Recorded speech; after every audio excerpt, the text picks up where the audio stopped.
Should be better like that, right? All right, I think we are live and recording. Can you believe that? My name is Mufareh. I'm going to talk to you about an experience I've had in my life that took about 2 decades. And that experience is finding the ideal business. Often we spend so much time on things are lost. When you lose your keys or you lose your pen or something, you waste a lot of time looking for something. And often we are looking for something that we don't know what we're looking for. I know I'm missing something. I know I want something, but I'm not sure what it is. I see that in the business, and this is what's happening. I have seen people come to the network marketing, to the digital world, and they're looking for an opportunity. What struck me that I don't think most of them know what they're looking for. So I like the concept of working from home. I'm intrigued by the wealth or financial freedom aspect. That is promising, or freedom, having my own business, or a supplement income. I love that. So I go online. Hello, Google. Tell me what's going on. So I type in work from home, work online, make money online. Pops, gurus, or people who are packaging things to sell you their knowledge or their products.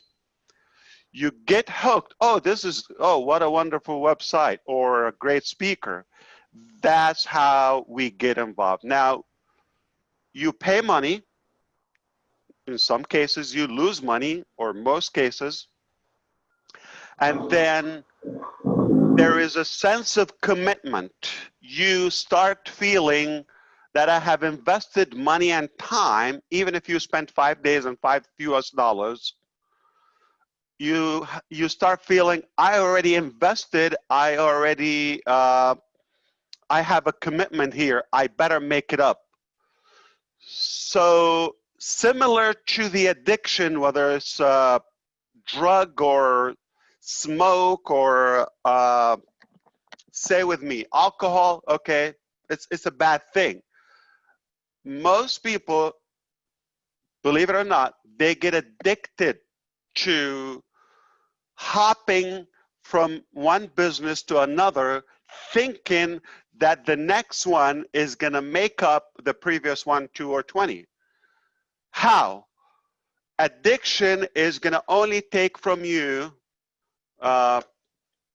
more energy, resources, and money, time, all of that. So let's say alcohol, okay, you pour into a pot or anything, or body, the more you take or intake, you're gonna have more room. It's never satisfactory, it's never satisfying. You're gonna have to keep on adding until you vomit, okay? So that's the reality. Just what a horrible analogy to begin with. So we are looking for lost things or something that we want, but we have no clue what it is. I was aware of this almost 2 decades ago. I said, what am I going to look for? I better be educated. So because I come from, academic background, so I do everything by the book. That's back in the days. I became disruptive, so that has changed. So I have to study, I have to read, I have to acquire a degree or something on the topic to be more effective, okay? So the need for me, the required knowledge was, I need to know how to look for a good business. And looked around, it wasn't even available. There was not a university that would give you network marketing or digital marketing, or you get a degree, not even an associate degree, not even 2 years, almost to So it was just an evolving concept, though in real life it does exist, but it was not to the point where you can get a degree, say, internet marketing. Fortunately, I found some executive classes with Harvard University, where Susie McRae is in Massachusetts. I have, of course, from distance, and some, you know, I've been on campus as well, Cambridge. And it took about 1.5 years learning on the concept, but a lot of theory. But it equipped me, at least, eventually I became at least more confident that I think I know what to look for. So I took the recipe. Now, if I tell you what I've learned, you're gonna walk away more messed up, more lost, and more confused, and you're gonna hate the industry. So we're gonna ditch that. I'm gonna give you real life things that I've learned at my expense. So what I did is I paid for the education, formal education in a way, and I applied the logic of it. At least it gave me the access, the keys, but it didn't give me the proper practical knowledge. So I was able to be braver, to understand what to look for. So, and I'm gonna give you, and since then, you're talking about close to 2 decades, okay? I'm gonna give you all the lessons that I've learned, okay, and I kind of simplified it. The genius is to take something too complicated, so complicated, turn it into simple. That's what we're gonna do today. I'm not genius, but you know, Peter is one, because he has his photo on the wall, and but that's before he got a haircut, right? With the long hair. Okay. So when I start to venture, okay, now I'm going to look for the ideal business. I'm not going to join just because I need to join. I'm going to look for the ideal business that needs my standards. So I'm taught what are the good standards, but yet I have my personality. And so every one of us has a unique character or passion, needs, why, background, and all of that.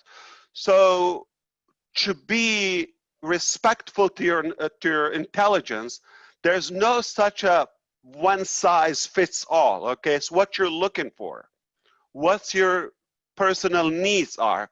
But I'm gonna give you the basic foundation. There are probably, I have no idea how many million ways you can make pizza with, okay? But I think we can all agree we need flour, we need dough, we need, right? The basic ingredients, no matter how you do it, which style or which, you know, shape or form, okay? Eventually, we want to boil it down to the necessities or to the essentials, all right? So I am not going to charge you for my education, okay? And I am going to be the bridge to simplify something complicated to real life story that I lived, to something that do not join a business ever, ever, if it doesn't have the following recipe or ingredients. I'm going to give you about a dozen of them. Simplified it. I'm not going to tell you 25. I'm not going to tell you 100. 12. Just you know, the main 12. And we're going to apply it how I lived it. So that's how I became very bold and clear, crystal clear, what I'm looking for.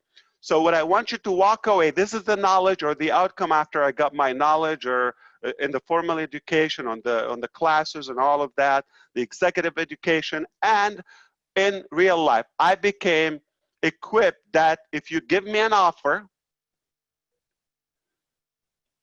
likely online, it's a website or something. Give me 90 minutes. I come back to you and tell you, Mike, whether this is worth your time, you should look into it more and pursue the offer, or trash it instantly. Don't even waste a dime or a minute. So if you walk away with that knowledge, you're going to be more clear on what to look for. So here is the beautiful thing. So I had to read a lot of books in the past, and not only speed reading classes, if you've heard of photo reading, okay?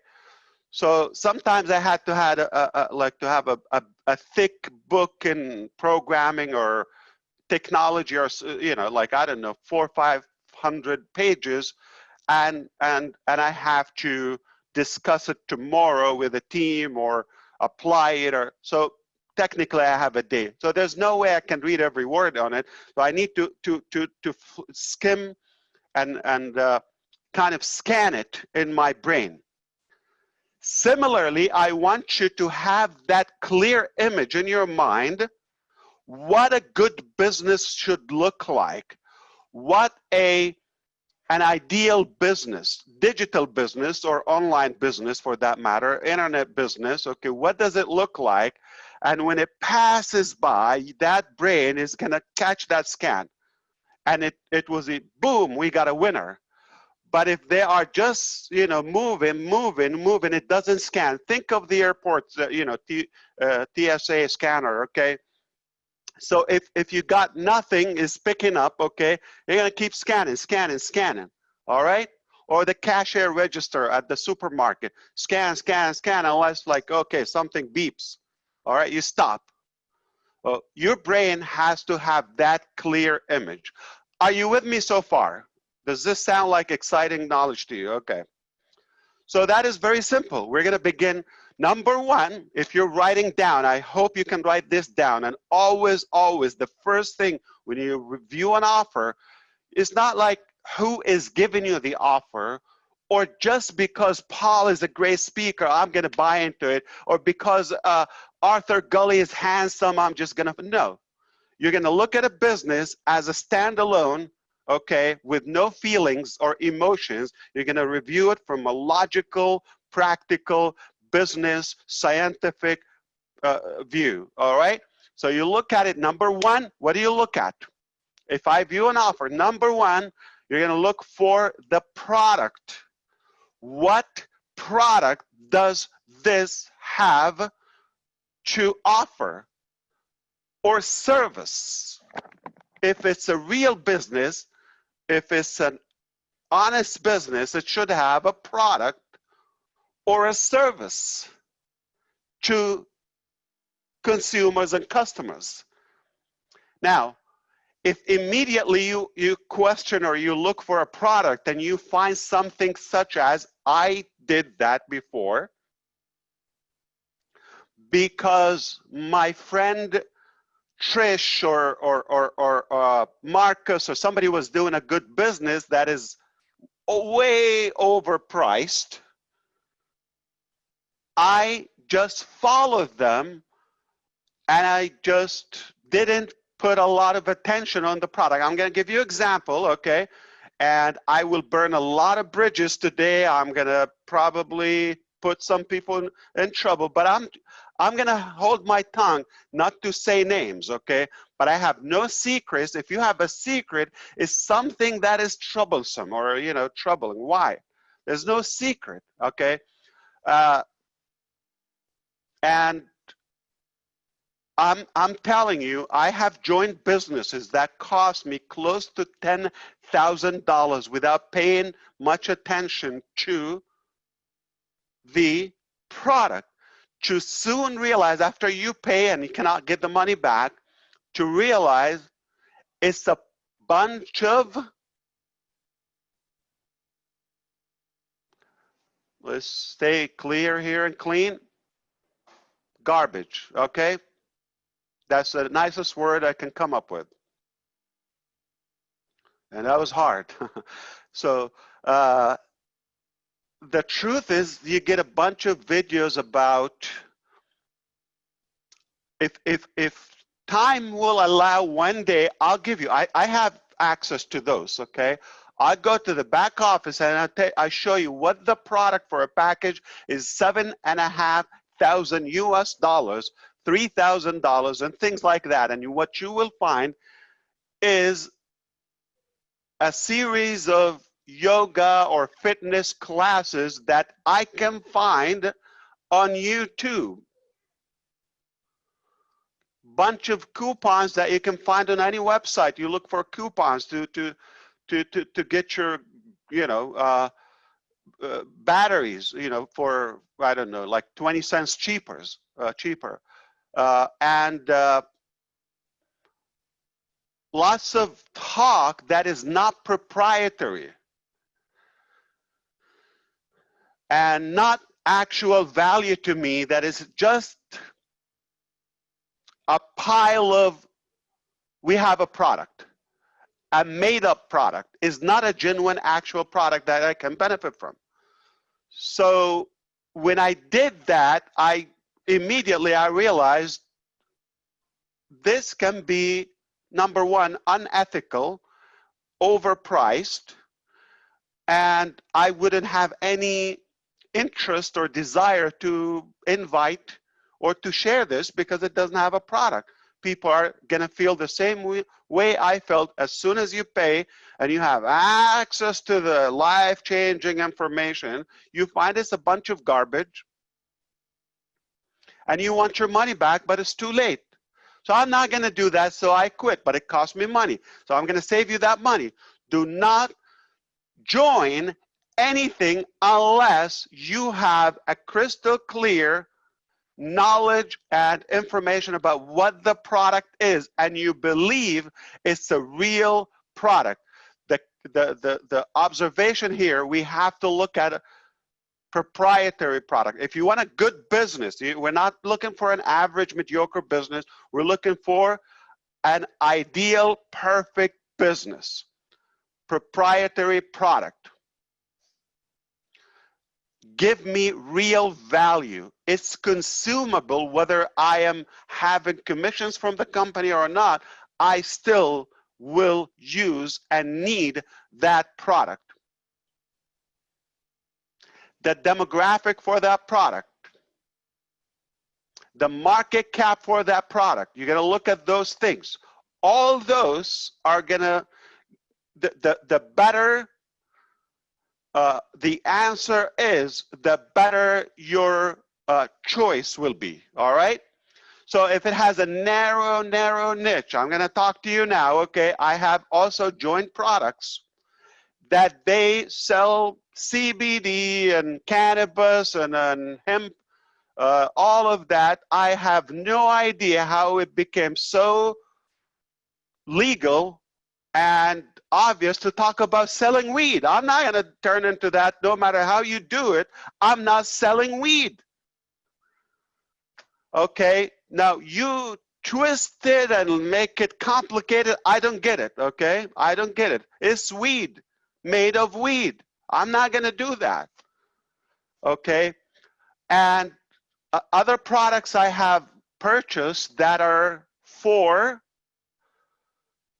you have to think when viewing the product, can I sell it? Can I share it? Would it be acceptable, okay? I have shared products about cosmetic and anti-aging. You probably did. Come on, talk to me, okay? And weight loss. I couldn't get one person to do those because my intro, if I'm going to talk to, let's not call any one of you here, if I'm going to go and talk to if I'm going to sell my wife, I'm practically telling her, if I'm going to buy, like, sell her into the company or the business, I'm going to tell her, you're ugly, you're old, and you're fat. You need my products. I have no desire to do that unless you want me dead. Okay? I don't want to be dead for just inviting one person. So it is so dangerous to do that kind of business because you're going to lose a lot of friends. You're going to chase them, tell them this is going to give you like anti-aging. Am I old? Like, what's your problem? Well, this will help you lose. I'm happy. I like to have some cushion. I don't want to lose weight. Who told you I have that problem? Okay, I love to eat. What's your problem with that? So I don't want to get animated here, but you get the point. You need to have a sellable, friendly, user-friendly product that you have a desire to share it. My ideal product is digital product that can go viral and instant. Let's talk about real life examples. So those are unknown companies. We cannot recognize their names. They don't make it to the history, the books of history, obviously, right? But I think we can all know Microsoft, Google, Facebook,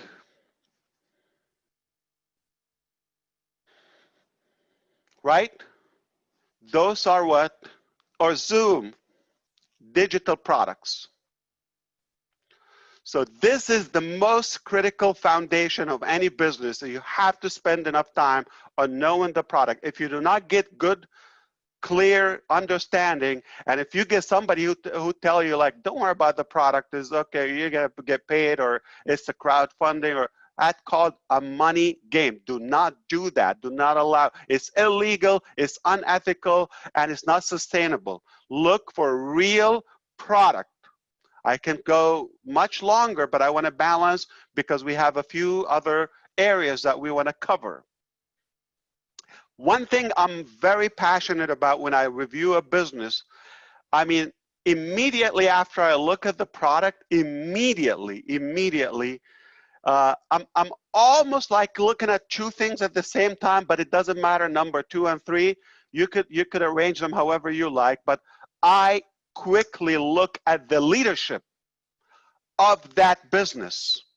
Now, if you often, and I don't mean leadership like CEO, owner, co-founder, all of that, human resources, is it run by real people or just an anonymous username or a ticket that you create online? You have no idea what their name is, where they are, you know, on this planet, or how many, what their talent, what their background. Do they have any ethical background? Do they have a record or track record? Do they have a reputation? What's their reputation like? If you do not know the people behind the business that you're looking into, or it is like a kind of a weak covered area, which is, okay, there's one guy, you know, nice looking guy on their own from their bedroom, or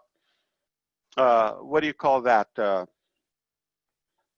Attic, I don't know. They're like somewhere.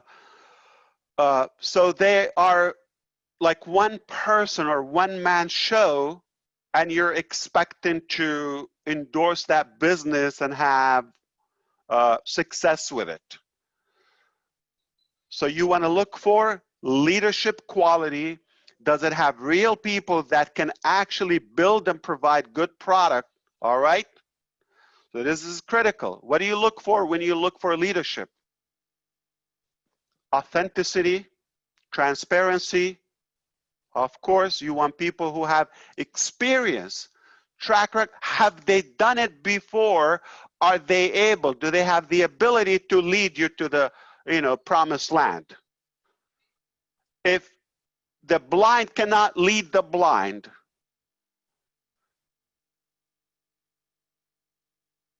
if you're not comfortable with their character, character matters as well. If they're not polite, if they're not kind, they have to be caring. Do they have the quality of serving? Do they have passion to serve others at their cost? Are they reliable? Are they trustworthy? Can you locate them anywhere on planet Earth? You know where they are, or do they have abbreviation to their name? I'm whatever, okay. Or do they have actual names and they're proud of what they're doing? What do you look into when you look for qualities? I have some notes here.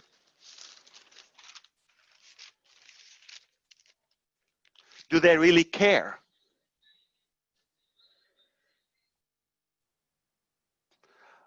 I often see people like on the first interaction with them, business owners, they cuss, they talk about people as enemies. What makes you think they're not going to talk about you the same way, or they don't think of you the same way? If you don't have compassion to the little guy, big guy, that sense of honesty and integrity.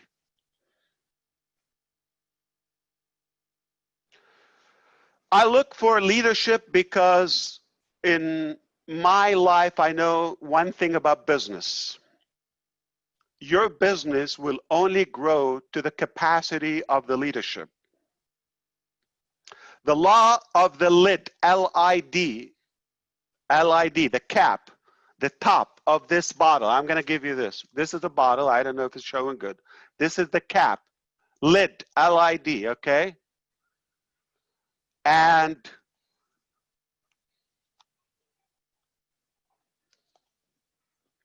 John C. Maxwell, Dr. John Maxwell, who teaches leadership, he is a leadership expert, he says, your business, or the lid is the analogy, or that represents your leadership level. Your business will never grow above the cap, the lid. Your business will only be anywhere below this cap. So let's talk about numbers. They always clarify things. This is your leadership level. On a scale 1 to 10, your leadership level is 5 out of 10. You're a good leader, average leader, okay? Your business can never be 6, 7, 8, 9, 10, never. It will be only 1, 2, 3, 4, but it will stop at 5. If you want to take this business here to 6, you have to lift up your leadership level. You got to be 6. All right? Two things often happen, and I've seen them in many businesses. A business takes off like a rocket, but it's led by LED, led by a weak leader or leadership. So it explodes above the lid. What happens is there have to be one of the two things happen. The business would have to crash beneath the lid. It cannot be above. Or the lid has to be lifted. That leadership has to be willing to learn and grow and be dynamic and make changes and make good decisions and grow. And it takes time to be a good leader. Leaders are not born, they're made. It takes time, experience.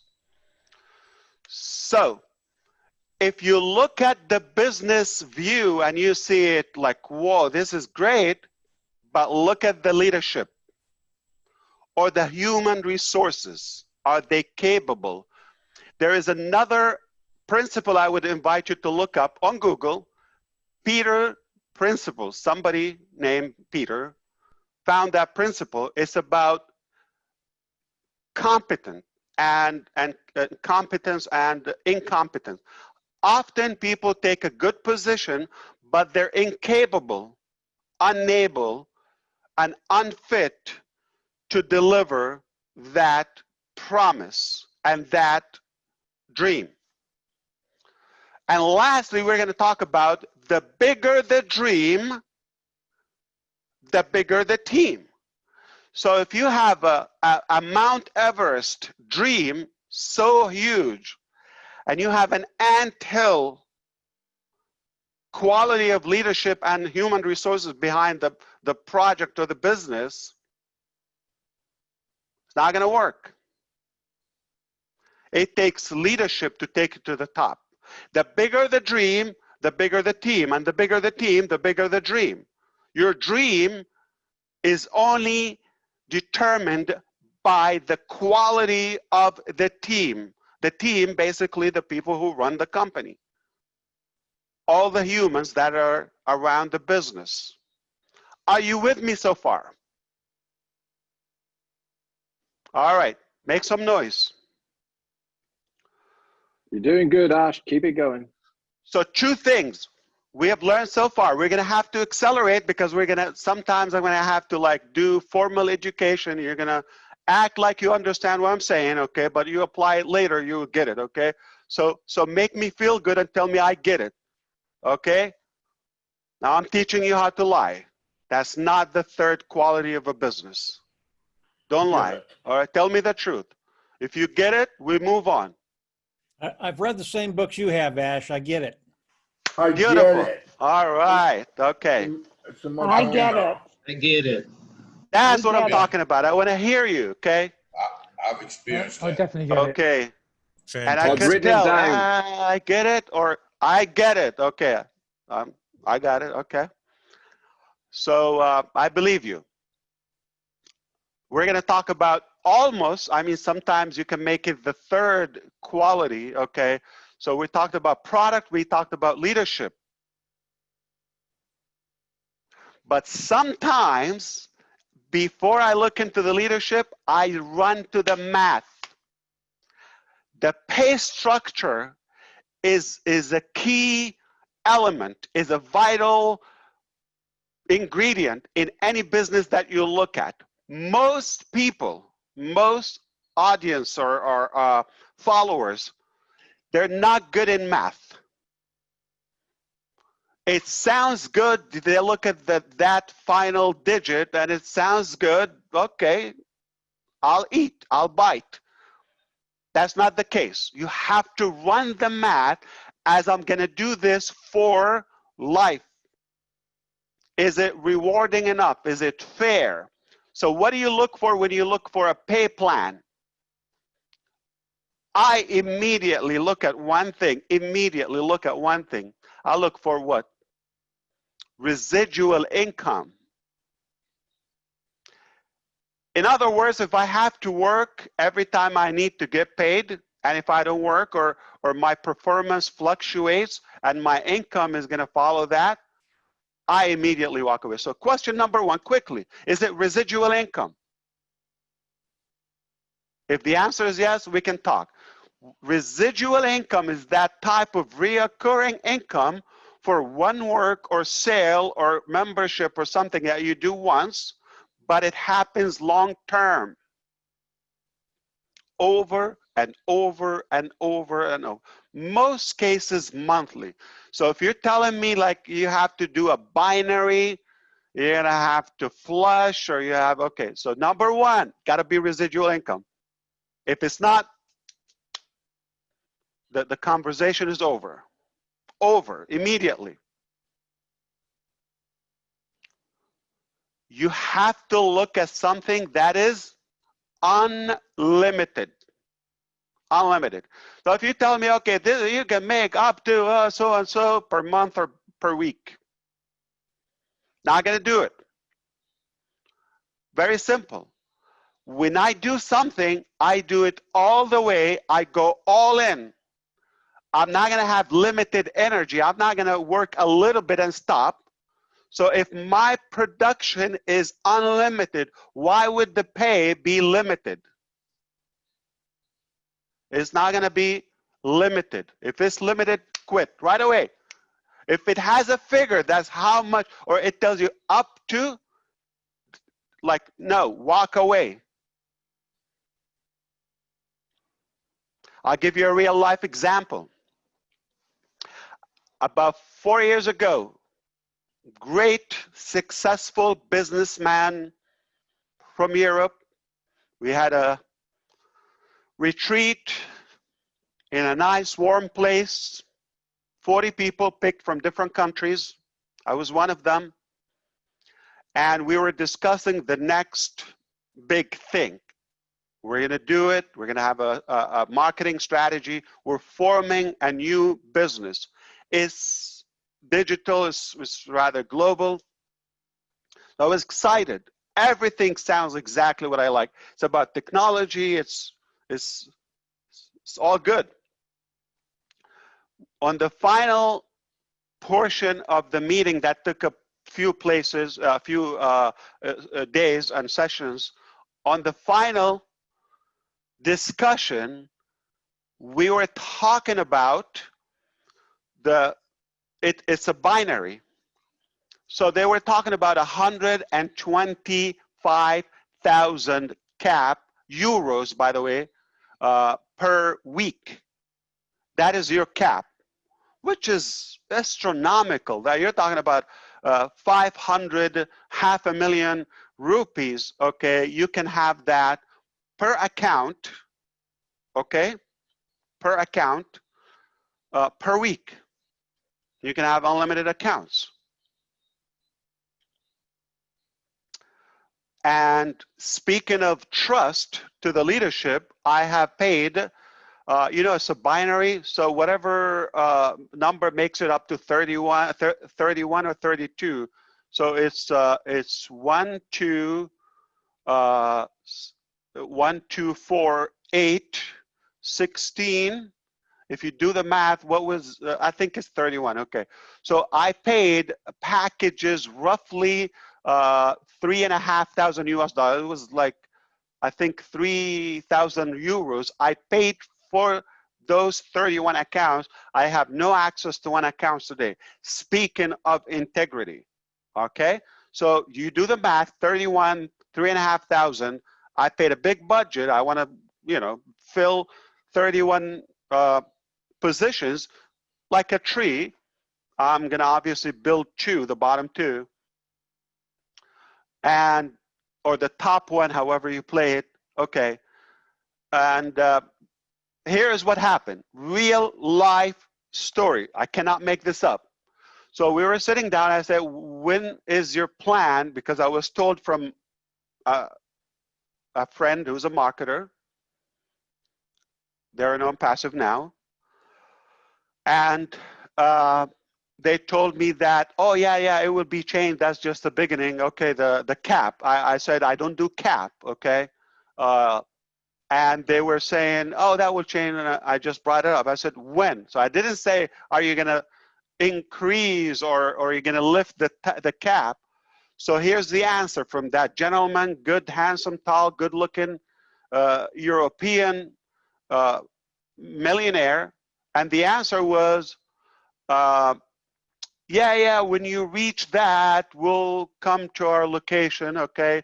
And we'll discuss, we'll see what you can do what it can do for you. It's like wink, wink, and no. It has to be disclosed for everybody. I don't do shortcuts or under the table deal. I want to be clear. I want to have the math now.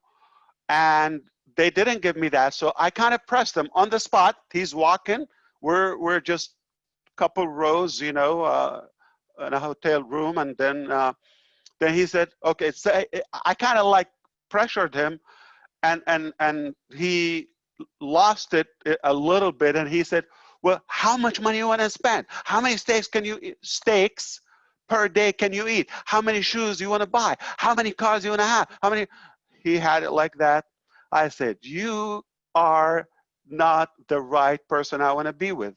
You have no clue. Do you think I need $500,000 on myself every month?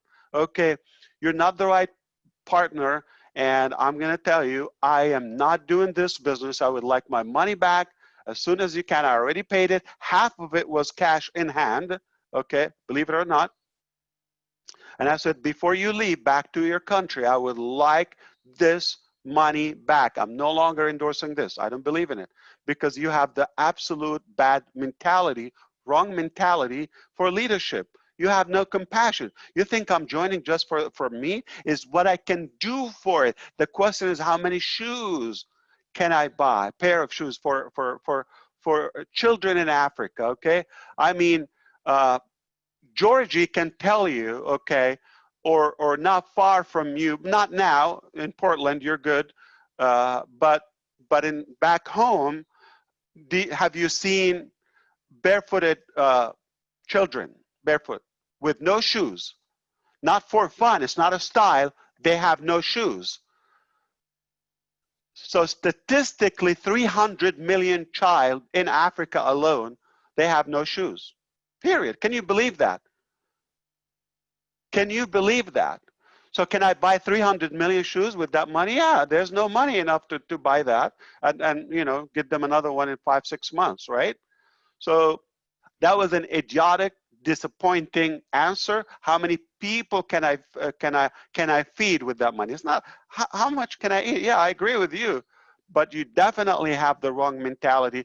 So what happened is I walked away, and believe it or not, that business, all the leaders just took the same, it just like I put him on the spot. It was ugly. So they walked away from all the places and all of that, okay? And I kind of crashed it. So, but you have to have a scalable, unlimited pay structure. Do not tell me, you know, you're gonna have this much a month, okay?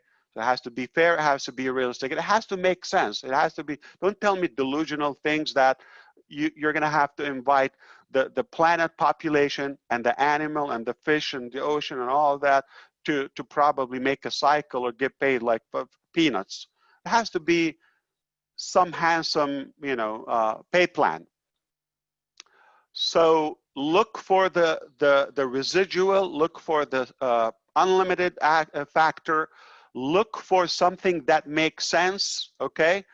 And look for something that the price has to be affordable, okay? So the math is all relevant. Any math you do, it has to be relevant, okay?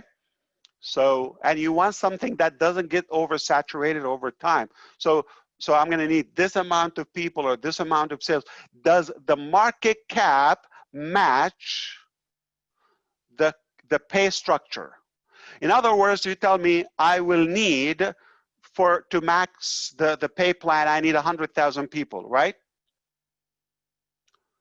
But the market cap for the product or for the company, say it's 10,000 people. What chances in the world for me to only have those 10,000 in this company, max out the market cap, the consumers of that product, and that is not gonna max out. So it doesn't click. The market cap must go, okay, parallel with the demographic and the pay structure, all right? So if you would have to have a large amount of sales or people to recruit in your business or sell to make a decent pay, that is not a good business model. So far we talked about 3 things, and I think we're doing good. I'm gonna push it a little faster now. So we talked about product, leadership, human resources, and we've talked about math, pay structure. So can we talk about the company structure, the corporate structure, okay? And number 1, is it a debt-free company? Does it have a good capital or budget, or are they building the products at my expense, or do they have any product and all of that? So you want to look at the corporate structure. Does it have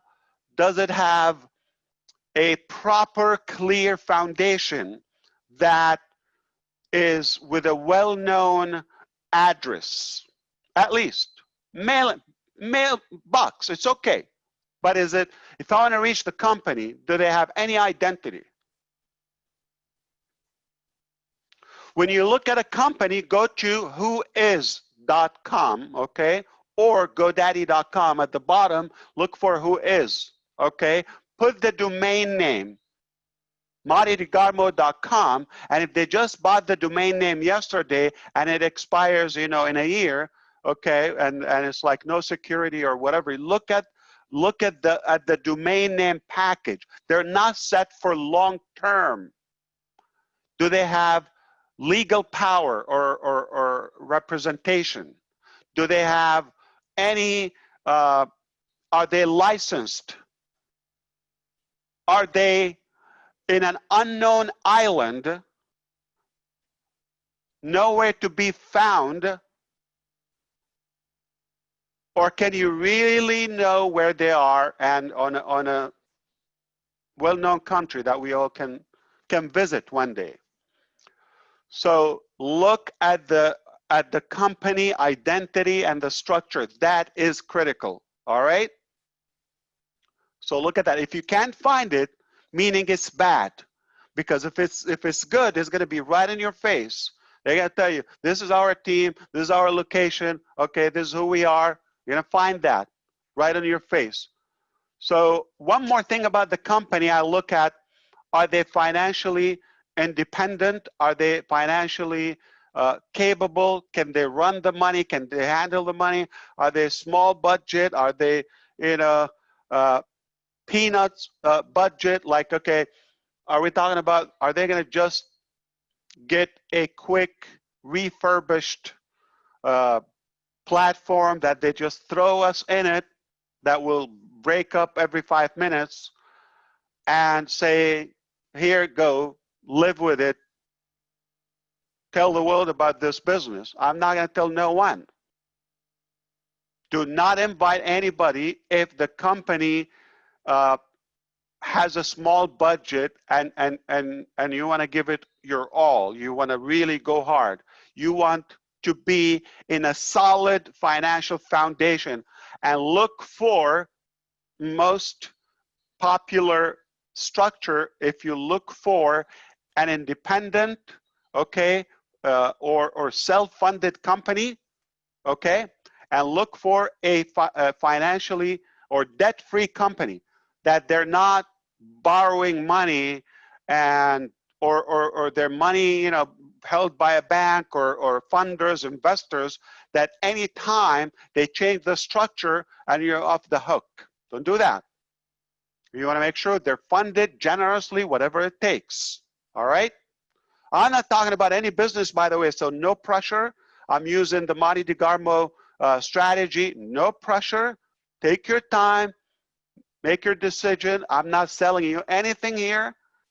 And I am just educating you for free. But this powerful knowledge will make you more confident, okay? And it will equip you. You're going to be a good leader.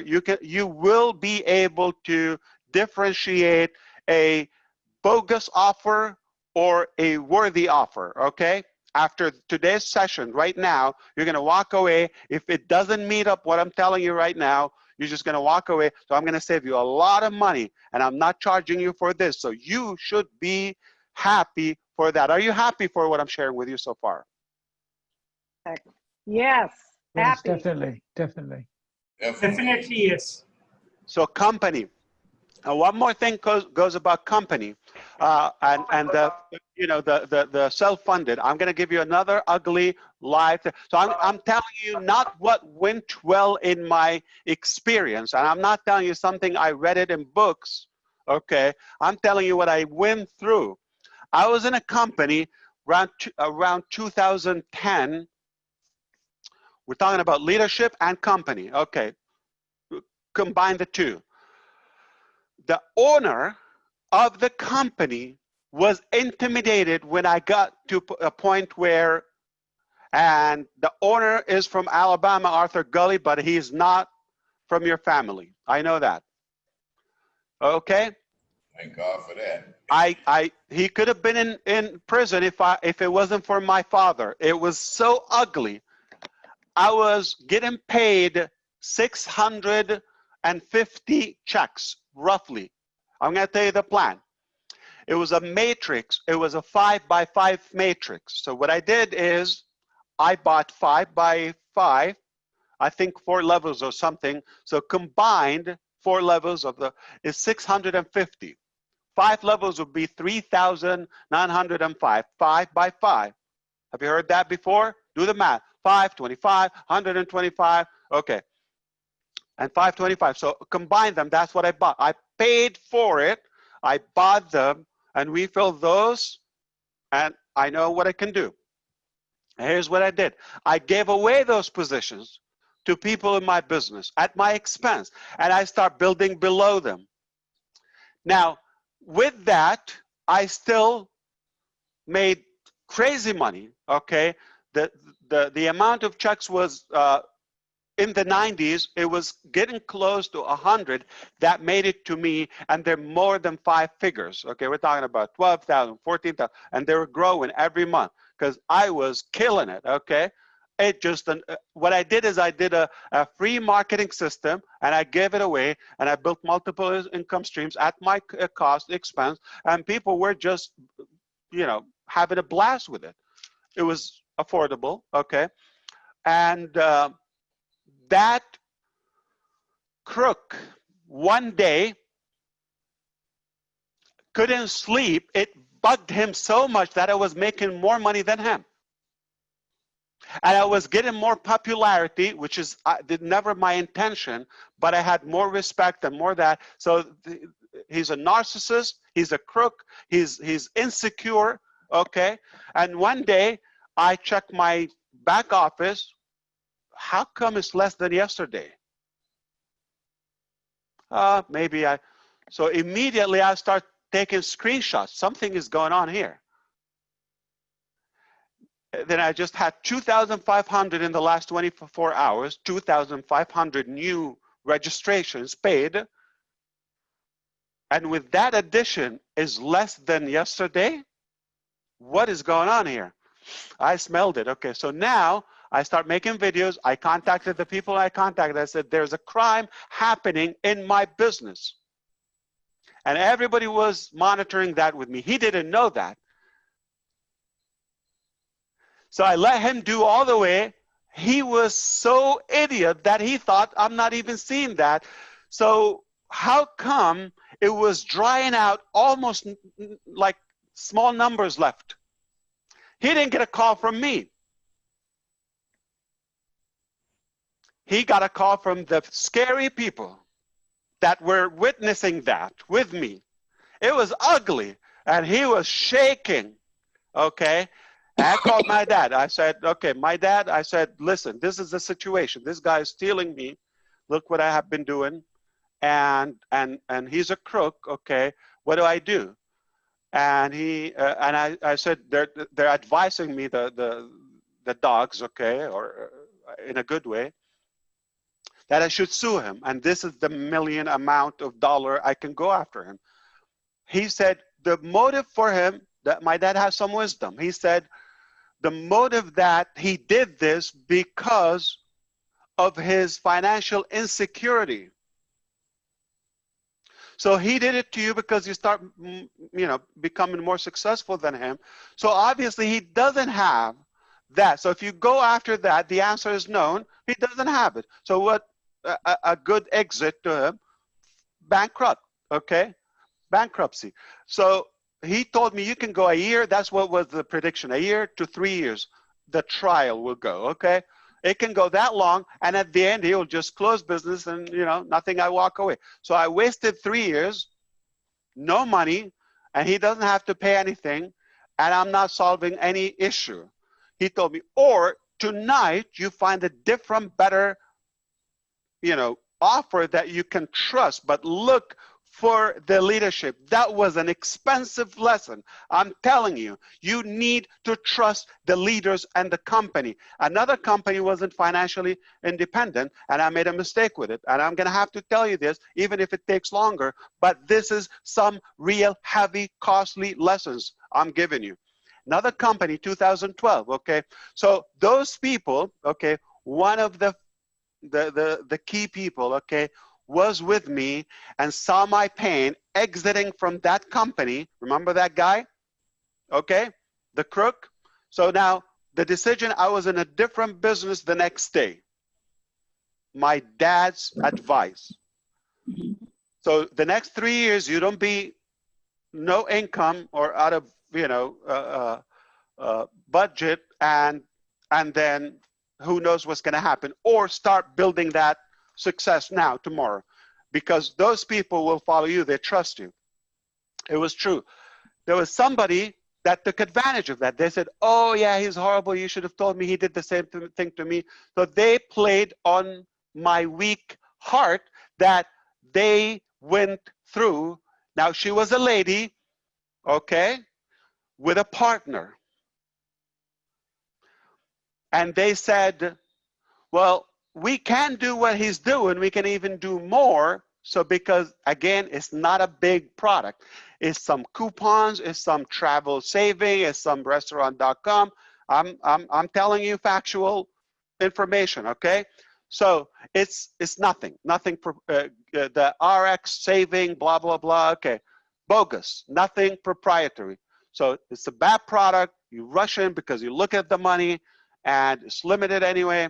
So what happened is they played at my emotions, okay, and then they said, we can do that, and even better, we're going to do that. Okay, just give us that. So they know my quality. So now I go and check what they're doing. So they're giving me the stimulus plan. Like, so you don't kind of disappoint your followers by the tens of thousands, okay? We're going to make up a quick business for you. Better than what was happening now, okay? Just give us quick time. So it was done quickly. Grab the quick domain name. I didn't like it. Okay. And now I go and say, okay, let me take a tour before I tell anybody. Great. So no, we need to change the math. Okay, we can do that. We need to change the design. We need to add this product. We need to. Now they got to a point where we don't have that budget. Let's get going. When we make money, we'll do it. I said, no, I will give you the money. I'm not going to invite anybody. I'll give you the money, but this is how you do it, okay? Well, I don't know a program. I'll give you a programmer. I'll give you a host. I give you the. So I'm giving them the business at my expense, and I'm going to build it. All they have to do, run and hold it. Those two people, we got paid the first time. The first time was great, okay? Not on time, because people were just like, ready, tell us where to go. We believe in you, Ash, okay? If you say go, go. So I almost immediately brought the whole network from the previous business to the new made-up business. I was not logical. I was following. I was under pressure. I needed a rescue. Emotions decided for me. It was not a good product. It was not ready. It was not good technology. They had no budget. So make sure this is a big deal. If the owners of the business are hungry, if they're flashy, if they've never seen money, if they just get a hold of any money, they will disappear with it. They're like so, not trusted in any way. That is that's a killer, okay? You'd never want to do any business with them. What happened is I didn't know that was in the month of in the month of February, okay? So the month of, we got paid for February. Now come in, what do you call it? March, okay, we need to get paid. It's one time a month. You get paid at the end of the month. Check by mail. So pay attention to the payment method too. The check by mail, or do you have other better ways? And they didn't pay us for March, and I'm trying to get a hold of them, and it's taking time, and they said, well, we had to pay the taxes. And I had to save my home. I said, are you kidding me? I brought you thousands of people, they're waiting, and now you just solved your own issue. You don't have money. I literally paid for your business. And now they took the money from March, the income we all paid them, new people, renewal, and they just decided not to pay us. And they're expecting we're going to be doing the business the next day. I wish I can tell you names and show you screenshots. Probably one day I can document all of this. I don't care. I need to expose those crooks. That's what makes the network marketing, multi-level marketing industry ugly, and with that stigma. People like that. And I was passionate to expose them. But again, do you want to focus on what's wrong, or you want to give a solution? So one more thing, real life story. Okay, we're going to talk about support now. Are you keeping up with me? Support, you got to look at support. So in a way, if I get in any issue, who do I talk to? Do I get support by the company? Doesn't matter, phone, email, mail, upline, team, webinar, however. Do I get answers to my questions? Are there real people behind it? Or just a Q&A, like 10 popular questions and done? If that's the answer, 10 QA or FAQ, frequent asked question. If that's the case, that's not support. I was not long before my final business that I'm doing now and I will do till I die. I was in a business around the cryptocurrency, okay? And the owner of that business was a one-man show.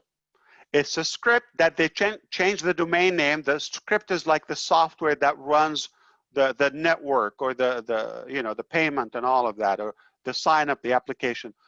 One page, one what do you call it? Funnel. Okay, that's it. You opt in, you pay. That's it. Not much information, all of that. So I had to deal with one guy. He's the owner, he's the support, he's the tech, he's everything. And all I have for him is Skype. I'm trying to Google like, I'm working like forensic to find his phone number. Because I need to talk to with urgent issues sometimes. So I have people that paid, they're not getting activated, it's not recording, it's not working. So one day when I decided so remember the first business, when they stole my money, the next day I was in a different business, period. So there's always one straw that breaks the horse's back. You're like, you're seeing signs, but like, okay, you're letting it go, but you get to one point where you say, enough is enough, I'm fed up with it. Okay? Now, this is the straw that broke the horse. So one day I'm frustrated. There are people that need, to get paid, and they overpaid and all that. So I have a list of people. So here's what I got used to: the guy who lived in Maryland, okay? And I have no contact for him except Skype. That's the only way I can contact him. So he got me trained to not to ask for too much. I'm like literally building the business day and night. I have no day off, nothing. And when I call him and I say, okay, we're going to fix Susie's issue, we're going to fix Paul's issue too. Okay, then I go 5 and I say, oh, whoa, I don't work for you. I'm not a secretary here. Okay. So I let it go.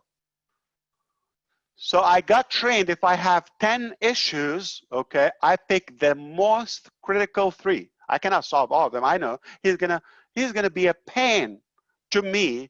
I'm not gonna dare to even ask for 10. Keep in mind, it's our right as customers, users, and affiliates to get support. Either hire somebody or don't complain. Until one day, I'm trying to get 2 problems out of probably 17 or 25. I'm seriously thinking it was almost 2 dozens. Okay, I'm getting like 2 that they cannot wait. It's a Sunday, so I'm calling, texting, you know, and then he get to me, don't you know it's Sunday? Like that. I don't work on Sunday. They can wait until tomorrow. No argument whatsoever. That business was done in a second for me. Mentally, I'm done. I'm done. I put a lot of money. Again, more than I got from it. It was just new. That was a long time ago. So support, if you don't have real people that they don't complain how many tickets or how many, okay, don't do that business. No limit. Or if they tell you 1 week or by whatever queue or no, support. You need support. Real people behind the business. The better the support, the better the business. So we're almost done. We're going to talk about technology and automation. The key word is automation. I have seen companies that they're going to tell you, you go to the back office and like, you know, they have no technology. They have a broken, old, outdated grandma stuff, okay, software that you go, this is how you approve Georgie, okay, and they send you the code and you, are you serious? Like I'm going to end up coding or doing that. So what is the technology? So you need technology that does the heavy lifting, almost 100% of the repeated work. Why would I have to do it over and over and over? Just automate it. The key word in technology is automation. Is this script is the same one I saw in the other company, or is it proprietary? Is it original? Is it a copycat, or is it a canned you know, template that is off the shelf that I see it almost in every other company or program, not a company? Is it unique? Is it custom to give me the tools or the facilities that I need in my business? Are they able to provide that sustainable, reliable technology? Is it buggy? Is it customizable? I don't want to get techie because that's, you know, but I think you understand. If you're not impressed by the technology and the automation and you have to do manual work, copy the code and send it and wait for an email and move this here, insert this URL and shorten this and do, have you seen those? Do not do that. They're not duplicatable. Technology has to be complete and to serve you and not to do much. All right? And the company behind it has to be capable to custom and scale that technology as we need it. And I don't know about you, do you like 5 spouses or 1? All right. I 1? Yeah, talk to me, Red. No, I was going to say. That was a painful no. I'm going to hear your story one day. Okay. So the reason I'm asking you this, because I don't like my software to be beaten up by 70,000 companies. That's used by any, you know, ambitious guy there. I want to have my own unique platform. All right? Simple.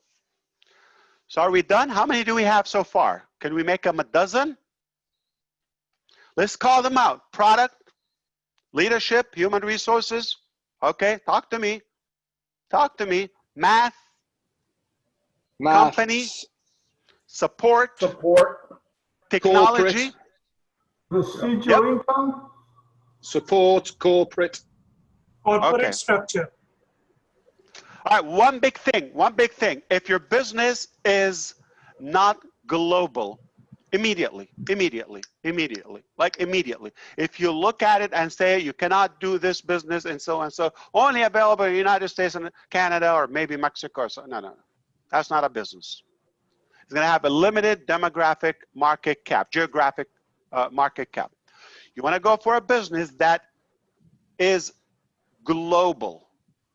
The point is not only because your demographic is bigger, your audience and your margin is going to be bigger, but also you want to have that promised freedom.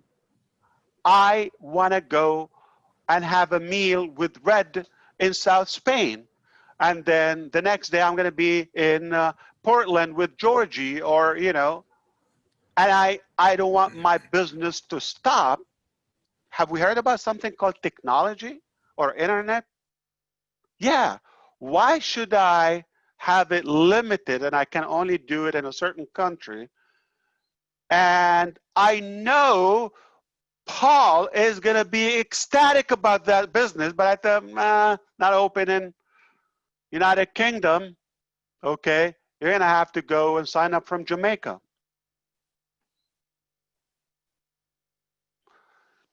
If it doesn't have, so I've been in businesses where they tell you, yeah, we have almost 8 countries now, but by 2075, they're going to be in 40 countries, just a matter of time. Okay. So my skeleton will enjoy that global business, right? Global, 100% global. Now, another reason for that, so your market cap is bigger. It's virtual, you can go anywhere and have that freedom. And if you're like me, it gives it that humanitarian bond and unity. If I don't have that, if it's kind of restricted to the elite or to a certain country, I'm not going to do that. No discrimination. Everyone on planet Earth should have access to a good business or a good product. So last couple of things. Obviously, question number 1, we all ask about your business or that business that you're looking at has to be legal, registered, licensed. It cannot be a hack. It cannot be a secret. It cannot be, in Honolulu, I don't know, like, no, that's even a place, but in like that Narnia, I don't know where that fictitious name, it has to be a real, legit company and business that doesn't get in trouble, all right? You can do your due diligence quickly by asking the people ahead of you. Is it registered? Is it legal? Question like that. Oh, no, we're applying. Not good enough. When you apply, when you get approved, we talk. Okay? Don't do illegal things because you're not going to look good in an orange jumpsuit. It's going to be ugly on you no matter how handsome or beautiful you are. All right? You're going to look like a criminal, terrorist, no good. You don't want to go to jail for financial freedom.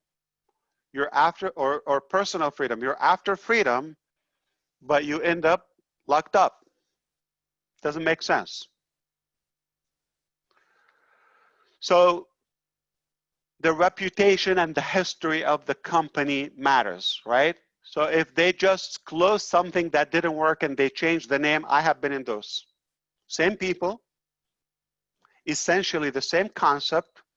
That one got not popular, got in trouble. They closed it, changed the banner, the logo, the color.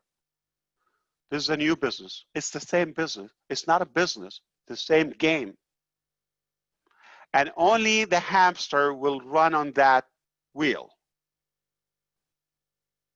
All right, but human with brain, fool me once, that's it. Got it. We're done. You don't know how to do business? I'm done with you. Last but not least, we're going to have two more, okay? I don't know if we are close to a dozen. It has to. You have to look at something that actually solves a real issue. Most products or services that are successful, that are sustainable, that are scalable,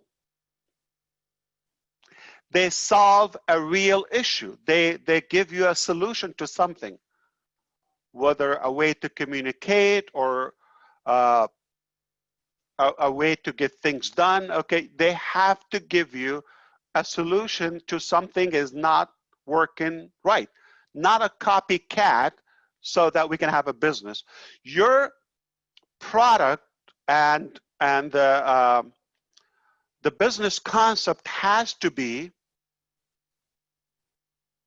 based on a customer experience, not a made-up package and now how we market it. Best companies in the world, Apple, it's the richest, almost $1 trillion overflow budget, 2 trillion, I believe that. Or anyway, their products sell themselves. Nobody can dispute the fact they have a good product. They didn't start with an iPhone that has a complete communication, financial, social, everything solution in one place. Entertainment, has a cell phone or the phone device. It has a computer in it. You can go on the web. It has a camera. You could create memories with it. Apps, fun, games. You can have your wallets, your banks, all of that. So it can solve many things and simplifies and makes your life better. But it wasn't born with an iPhone. It was born with a bad, ugly, old computer that was green, not even black and white. And if you know the Macintosh back in the days, in the 80s, when they first came out, it's a box. The screen is like just a couple of inches, okay? And that's how this, but then they scaled it, okay, based on the customer needs and experience. That's why they have one of the most successful, business models. Others who technically they got the idea that I should own a business and let me just crumble something, throw it at people and let them market it and I make money. That's not a business model. That's not a real genuine product. So one of my favorite factors I look at in a business when I review it, that's actually my favorite. I look for it. Probably your favorite. I look at the fun factor, F-U-N, all right? The people around it, the people are in it. Do I like them? Can I get along with them? Can we have fun? Is it all serious? Is it like, okay, dull, okay, or boring? So if it's fun, I'm empowering my life. I'm learning. I'm motivated. It's a good energy. It's a good vibe. The culture, the society, or the community within that business. Is it something I want to be a part of, or I hate them? They cuss at you. They treat you like a loser, like they talk to you from above. Do I want to be intimidated every day just because I want to get paid? It has to be respectful, fun, friendly. Don't look for boredom, okay? Life is not worth it. I would die before I do a boring business with ugly people. You gotta look for cute, good-looking people, all right? That's a key to your business.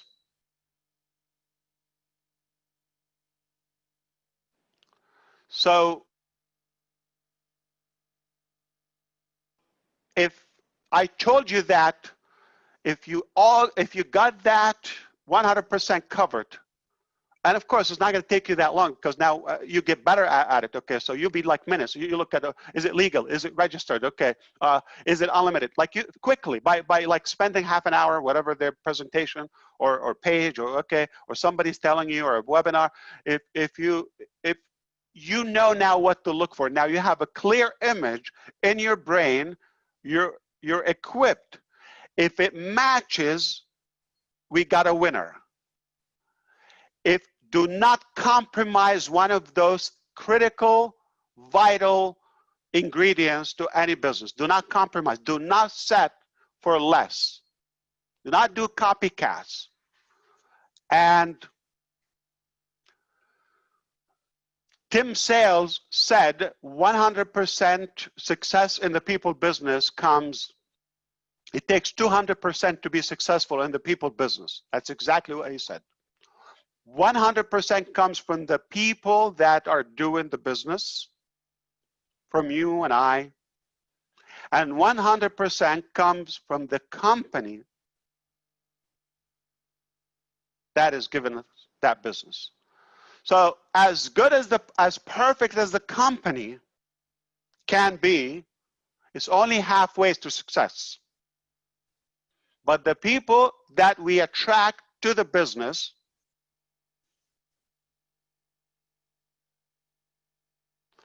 and who are doing the business, that's something you want to look into.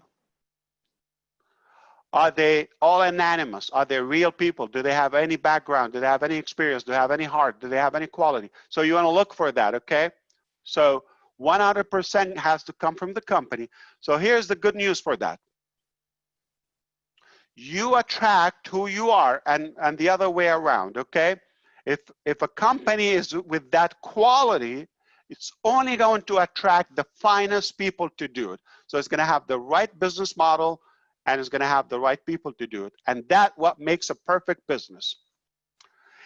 Now, when I was in a local meeting, one of my friends, a business owner in Orlando, said, we would love to get a meeting with you. We have a group of entrepreneurs in Orlando, some other locations, but they came in, okay, recently, and I sat down with them. They wanted to pick my brain, you know, about cryptocurrency, about business models, about that. How do we do that? They're interested in network marketing and all that. They don't know what exactly my business. Maybe they look, but I never mention it to them. Okay, and out of 100% love, voluntarily, I went, I spent some time with them, I gave them some knowledge, and they said, can't you package this and teach us? We feel a little shy that you're giving us this. Can we pay you? How can we do this? Can you package it or we can sell it or something? I said, no. I didn't even tell them the business I do.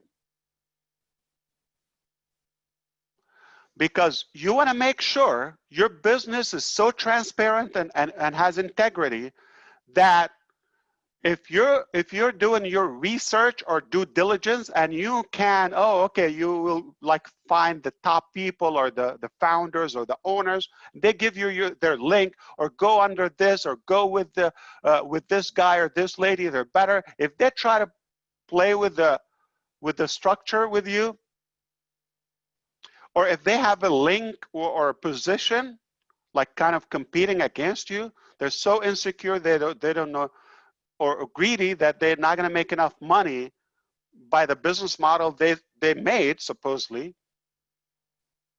So they're going to have to take a position and try to steal people under them. Remember my friend from Alabama? Okay.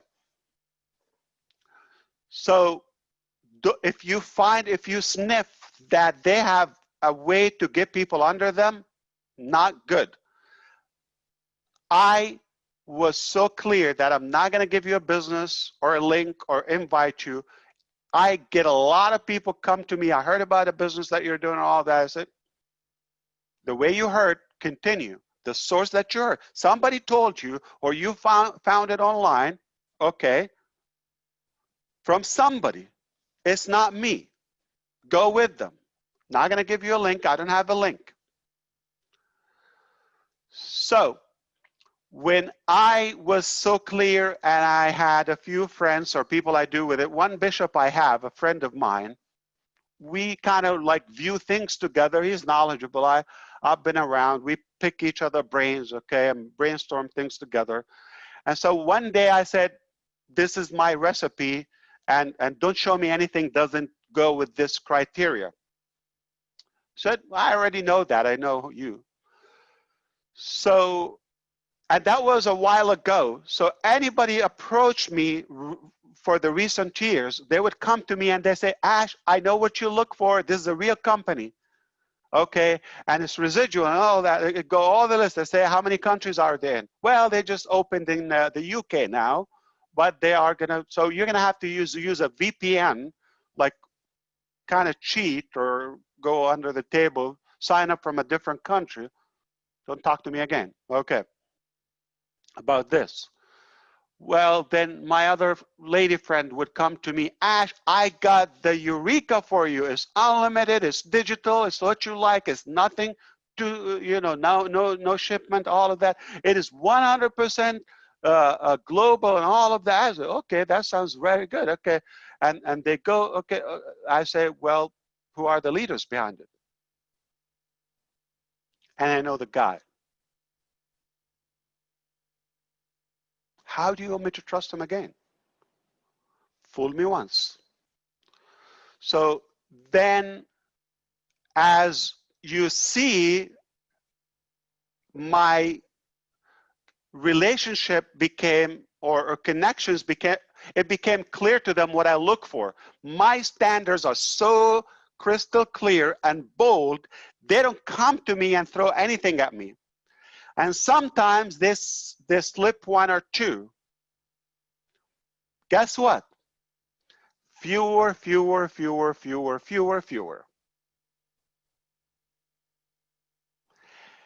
To a point where they're now nervous to show me something, because I'm very blunt. I don't sugarcoat it. I don't let it go. If it's not real business, real product, real people, don't talk to me. Do you hear me? Okay. So it got to a point where they say, well, everything but like they're working on this. I know your recipe, okay, your secret sauce. It's so close, but they're kind of working on that one. I say, no, there's no half solution. Either it's either I do it or I don't, okay? I'm gonna do it with have a heart. So my bishop friend told me, Ash, you're too picky, you're very analytical in a way, and you think too much, and what you're looking for is a miracle. It doesn't exist. There's nothing perfect. Just let it go, Ash. Let's make some money. Is that what you do with God, Bishop? I said, you have to be truthful to yourself. You have to be, that was bad. But I know one person doesn't settle for less. My wife. We have the same mentality. We are business partners all the way. And she would know exactly we don't do zigzags, wishy-wash, shamu, shenanigans, okay? We do real things. Do it real. And when we realize that what we're looking for is impossible,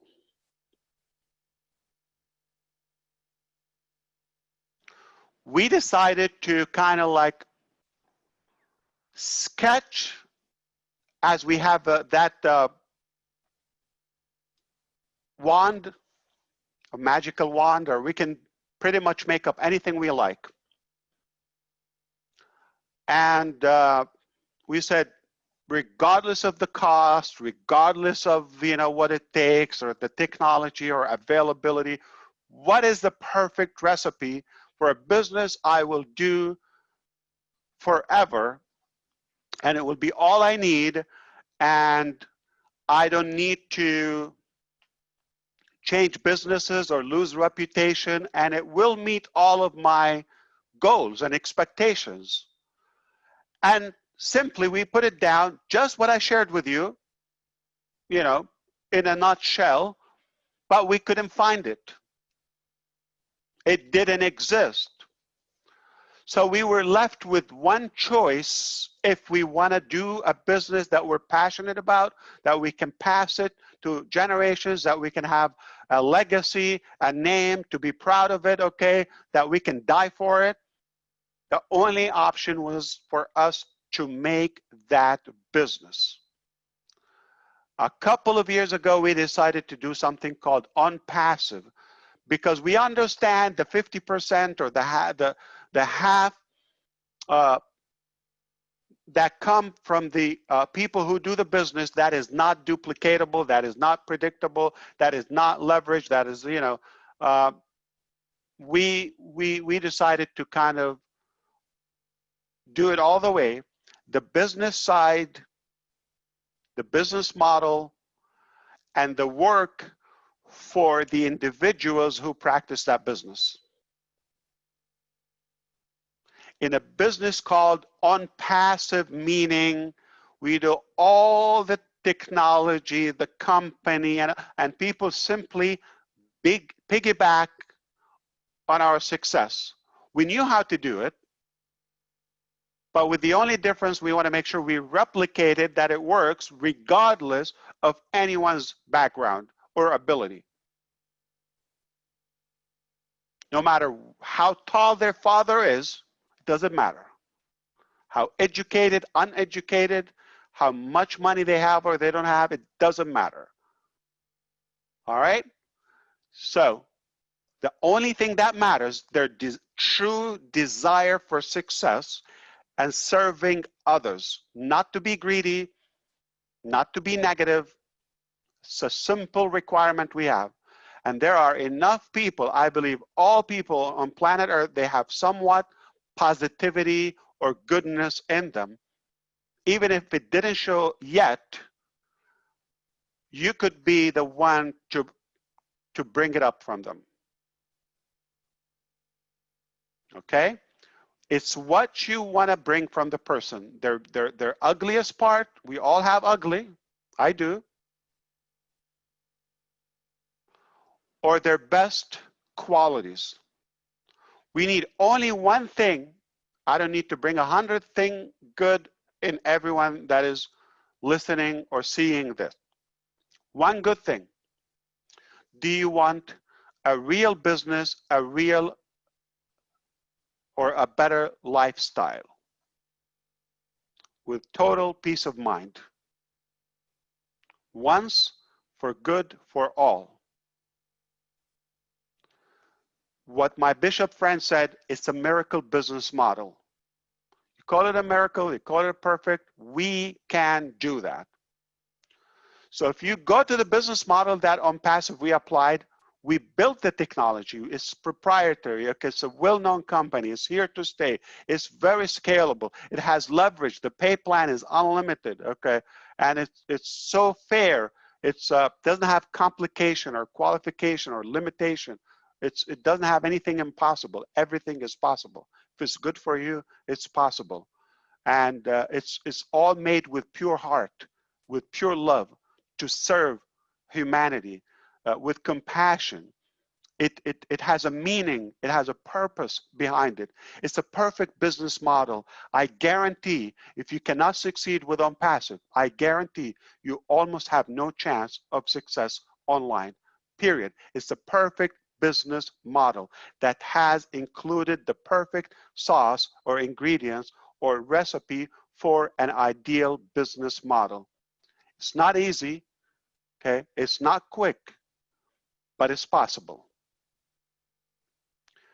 I love to hear any feedback from you. That's all I have for you today. And I think if I succeeded to kind of educate you about an ideal business model today, I got your appetite open a little bit to investigate Onpassive as a test, to apply it on the checklist. Go over the checklist and see if it meets the perfect business. If it doesn't, don't do it, or point it out. Say, this is not good enough. Now, I know you have a bunch of other things and you have options in life. I'm interested in what you have. If you see something that meets any of this, I will sign up with you, under you, and I will work hard. If you find a business in today's life, in 2020, during this pandemic, with the qualities, with the ingredients and the items, essentials I talked to you about, I will do that business. It doesn't exist. I only know one business that we're making, okay, because if this is what entrepreneurs would think. If opportunity doesn't exist, you invent it. That's exactly what we're doing. It doesn't exist. If you're trying to let something go because of your immediate needs, I understand that. I did it before. I did imperfect things. And I don't blame you. It's not your fault. It's what's available. And you have to go through the inconvenience sometimes, through the mud, to get to the cleaner bank.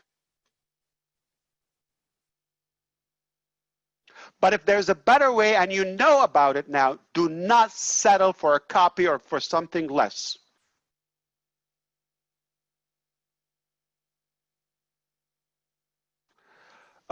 I hope I was able to give you value. That's all I have. I would like to listen to some feedback from you. I know probably some of you know this, but I really hope I was able to simplify it to you. And I would welcome any question or any feedback. All I'm doing is I'm trying to give you real life lessons, okay? Not books, that I promise you, if you take it to the heart, as you see, I'm not selling anything. I'm not asking for anything in return, okay? Purely. And if I was able to give you that value, I hope I will save you money, frustration, and time and disappointment. Time is the only thing that we cannot recycle. If I cause you to lose an X amount of dollars, not the end of the world. You will be able to recover that amount of dollar. It happened to me. You make it up one way or another. You're not going to die. You're going to be okay. But if I steal an hour from you, or from many thousands, add all that time together, giving them the hope, or the attention, giving you the attention,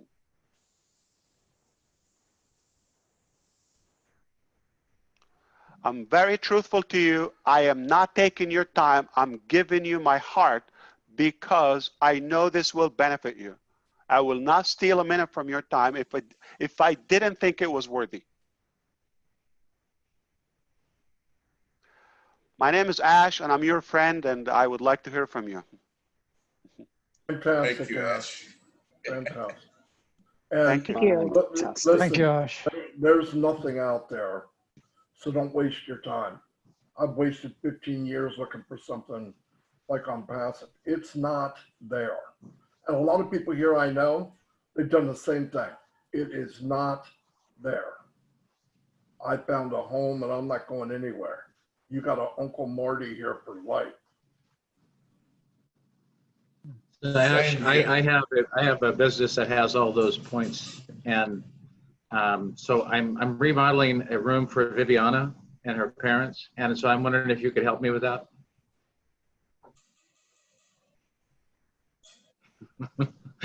Ash, I want to say, a thing about leadership. I'm working very closely with Marty DeGarmo, Dan Street, and Mike Ellis.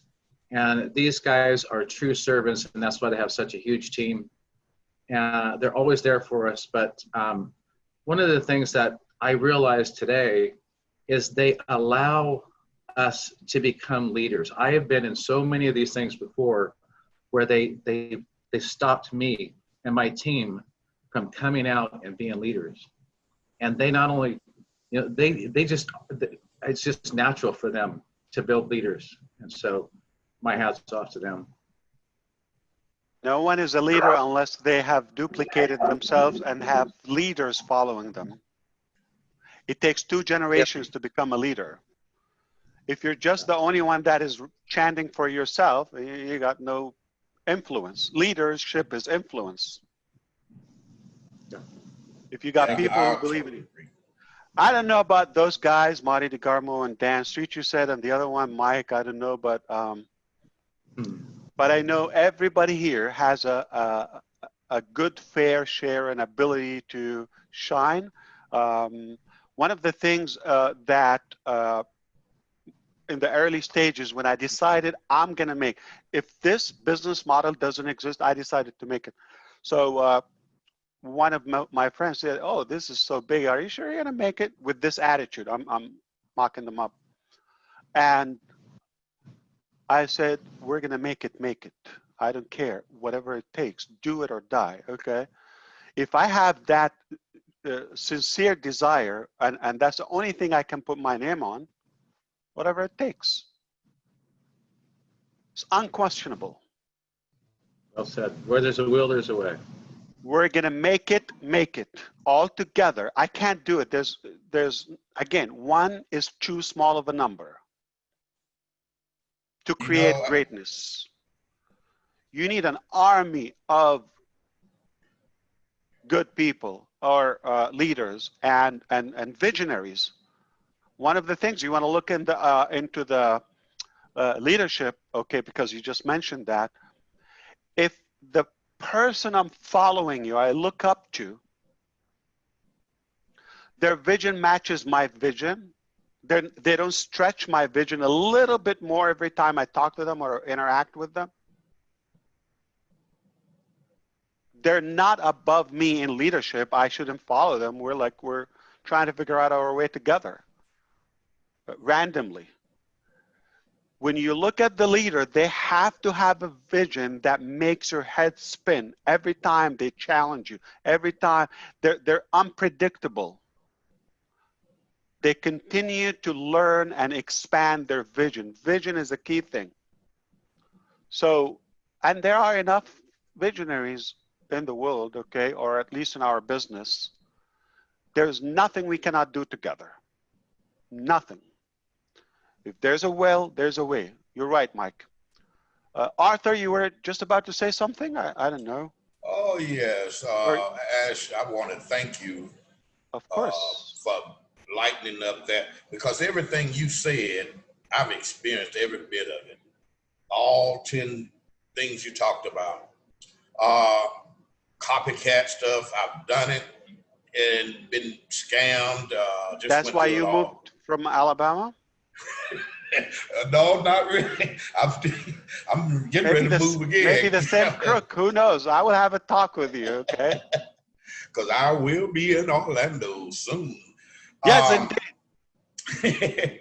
But yes, I just wanted to say there is no other business. This is it. Why waste any money in anything else? You don't need nothing but this, because the money's going to be there, or it is, and these 10 quality leadership things to look, the thing to look for is here. So unless you want to be greedy, I mean, you can only, if you make too much money, you're not going to be able to keep up with it, and then you're going to get in a lot of trouble with your IRS and some other things, or somebody going to try to steal it from you or whatever.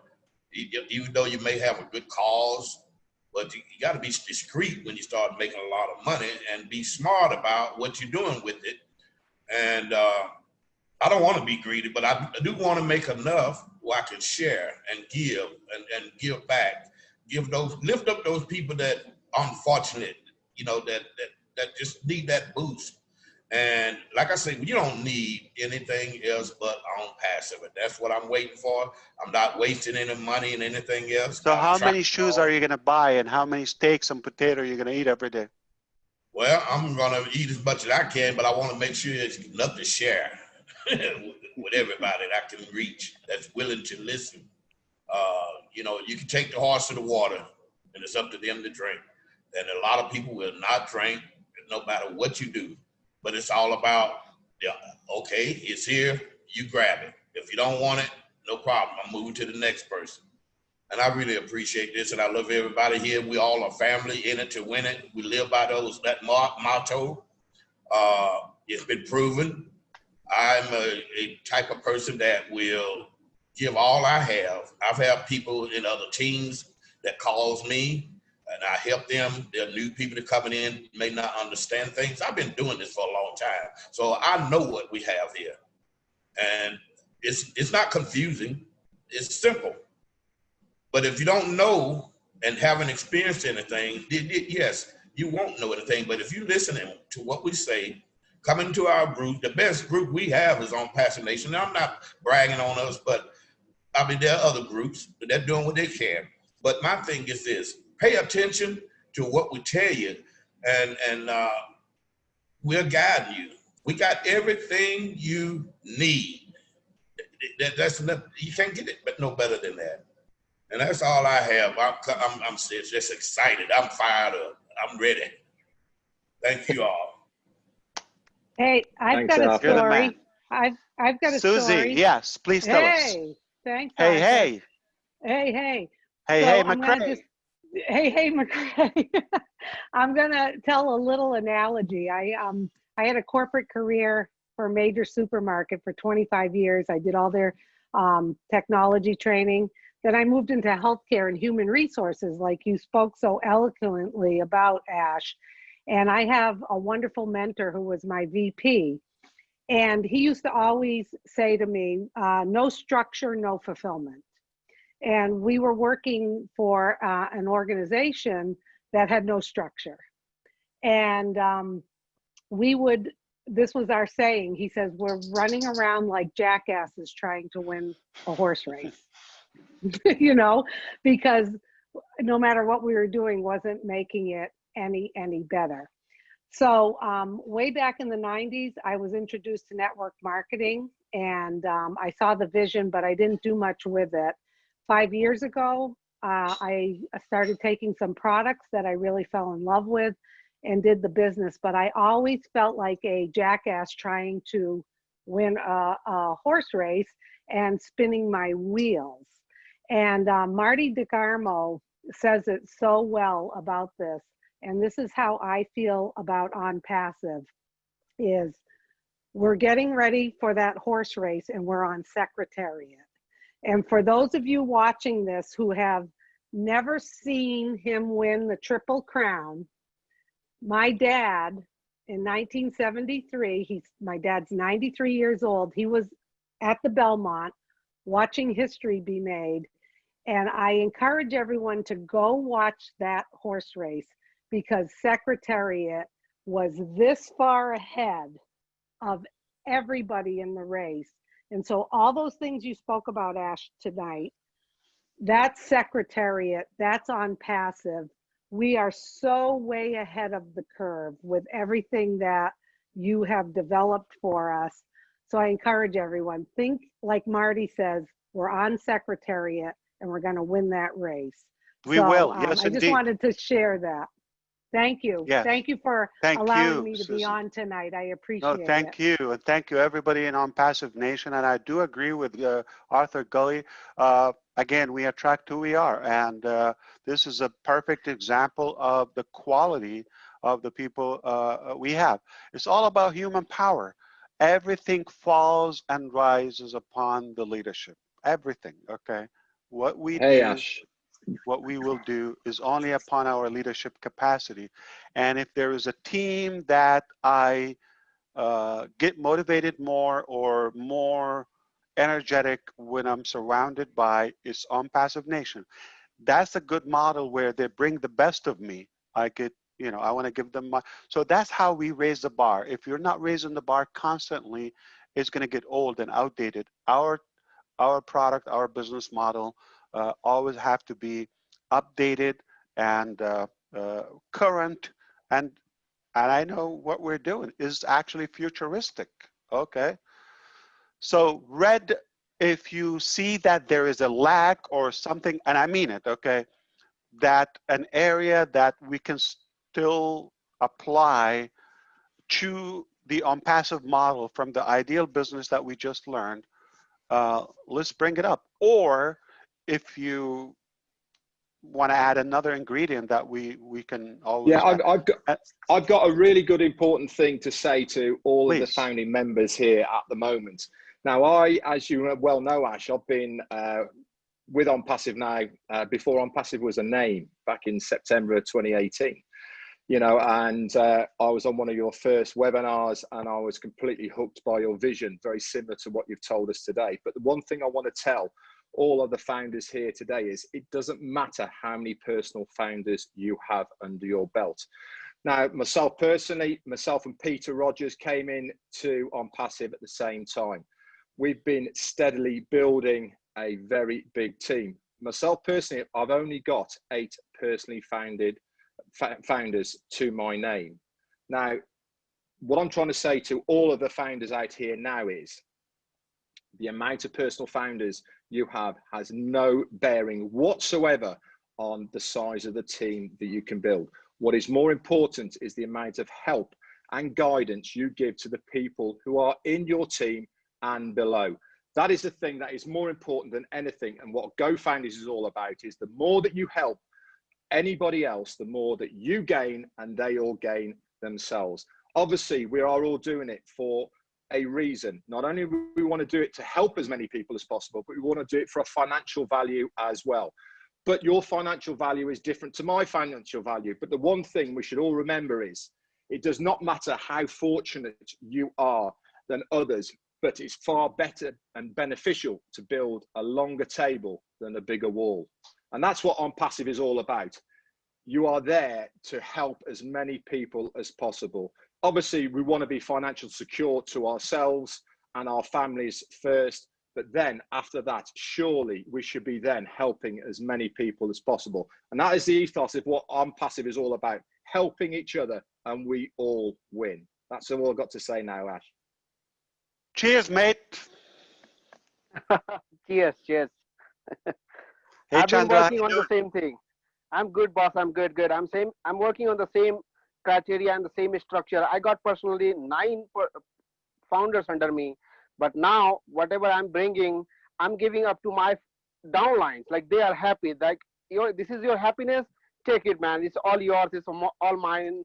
And this is all about. Do we have a downline and GoFounders? If you look at the menu, do you have anything called downline? What is it called? No, there's nothing. But my team. nothing. Team. Yeah. Yes, my team. Yeah. There is no upline, no downline, team, no such a thing. No. So this is what they make them happy. This is your happiness. I'm here to serve that. Take it. And you're doing great, Chandra. You're a great duplicator, and you're a doer, and I'm very proud of you. Actually, in a very short period of time, you just saw it, and that's it. You decide, this is what I want to do. It's clear to me. I'm not playing games. I'm going to go after it. I'm going to get it. Thank you. I'm working on that. My pleasure. Yes. And we have Trevor from Mars. Are you or on the ISS? I'm floating up here on cloud 9 right now, Ash, after everything that's been spoken. I could tell. Yeah, this has just been an amazing webinar. Thank you. So glad I got linked up with Mike, Dan, and Marty early on, way back in the day, pretty much when I watched them from the very beginning and seen how the seed that they were had all of the information that it needed inside of it for them to blossom and sprout into where things have come to right now. And what an inspiration that is to me.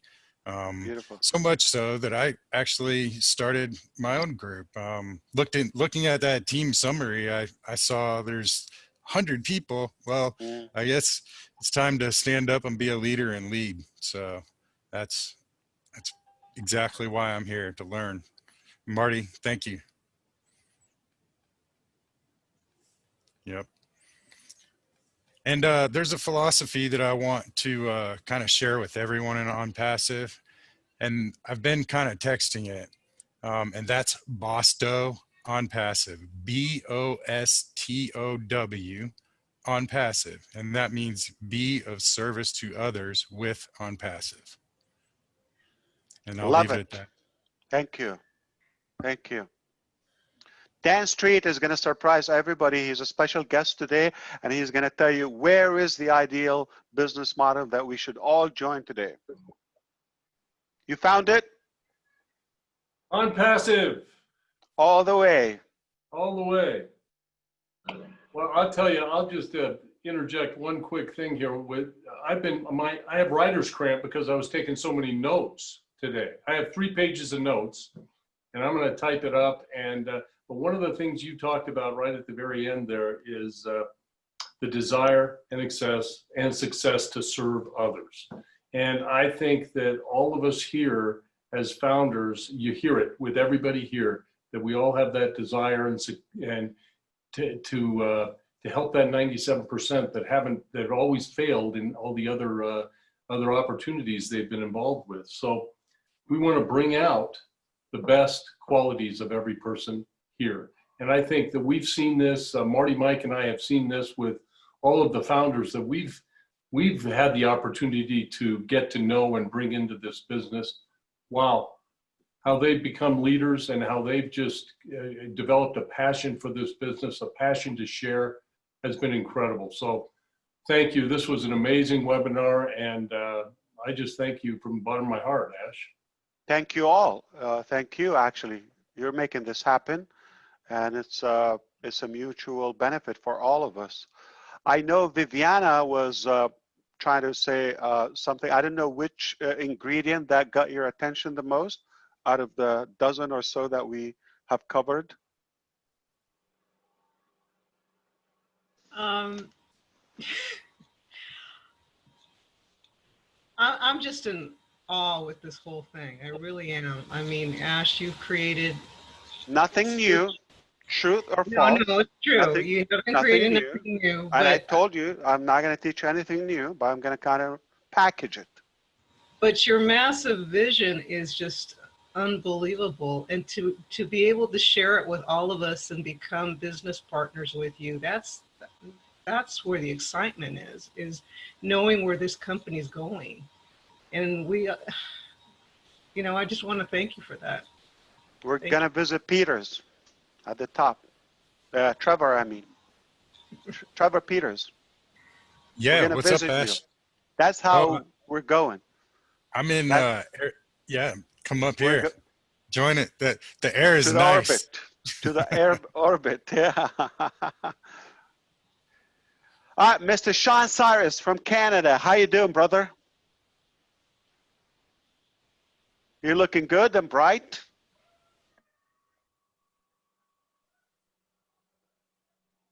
Oh, you're next to Trevor. I can't hear you, yeah. We can't hear you. Your mic is, click something. Now, yes. Now you can hear me? Yes, indeed. All right, perfect. Good. Yeah, quick question for you. You know what? Yes, sir. How you doing today? I am doing fantastic. Just again, the glow that Onpassive has bestowed on me today is just lifting my spirits. And you know what, Ash? Most of us here have been through everything maybe not to the degree, but a lot of what you said. And it's so refreshing because as I was wasting not money, but time, the most important thing we have, as I was wasting my time going company to company, I began to become more nervous and more nervous that if this online thing actually has success to it.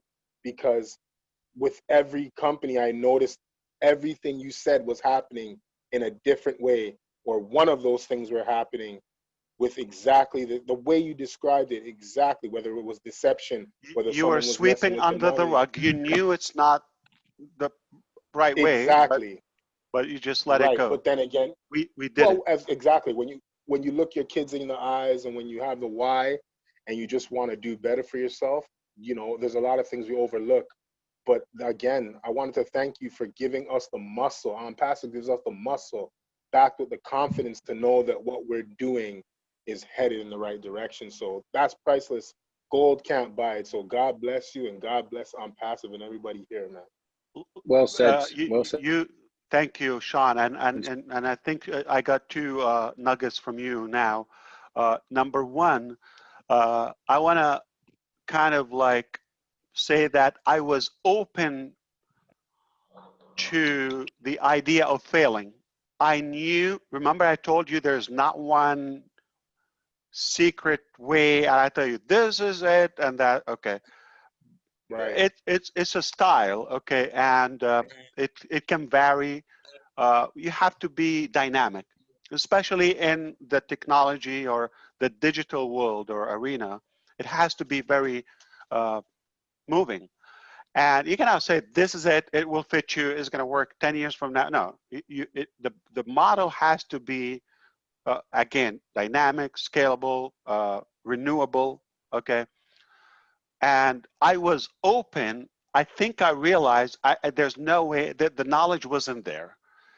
It wasn't, I don't think it's like totally unavailable, but I thought nobody's telling the truth that I can trust at any cost that will tell me what is proper and what is not proper, that can save me time and money, and that make it, you know, instead of taking 16 years like Marty DeGarmo, you know, since 2004, looking, okay. Instead of taking 16 years, it would have cut the time. 16 months, that's reasonable. A year, 2 years, but why it's like spinning and spinning? And here's the thing, and without Onpassive, we would be in the same place that we were in 2004. Unknown, hit and run. That's just, that didn't we do that? I think it's the criminal mentality. It's like, I'm gonna make as much money as I can in the next 2 months before this crashes. Did you think that? I thought of that, and it got too ugly for me that it was like a passive income, doublers, you know, Bitcoin and all that, and I knew it's not real. I knew, but I allowed myself to take the risk. But what it did, it only delayed me from my true success, and prevented and kind of decreased that trust and bond between me and the network, because I'm looking for shortcuts and for temporary, you know, painkiller, but I'm not curing the problem. And I'm saying, if it lasts 2-3 months, you know, I'm going to get as much money as I can. I'm going to double, okay, hit and run. That's a criminal mentality. Why do I need to run? So I was open to that, and I know it's going to cost me, but I knew if I stick with it, I don't give up at any cost. Eventually, I'll figure it out, but it will be worth it. Or I will find that ideal miracle or perfect business model. Then I didn't, but I knew I can make one. And that's the only way I can trust to do business now. The other part is I feel that not only we were like sweeping under the rug and letting it go, but let's be honest, all of us, everybody, just, we have to be transparent, we have to be truthful. If we're not going to succeed. There's no embarrassment from any mistakes or failure. And if you're not embarrassed about the past, you're probably still in the past. You have to leave that, okay? And have you felt when somebody asks you, what do you do for a living? You stumbled or didn't want to tell them.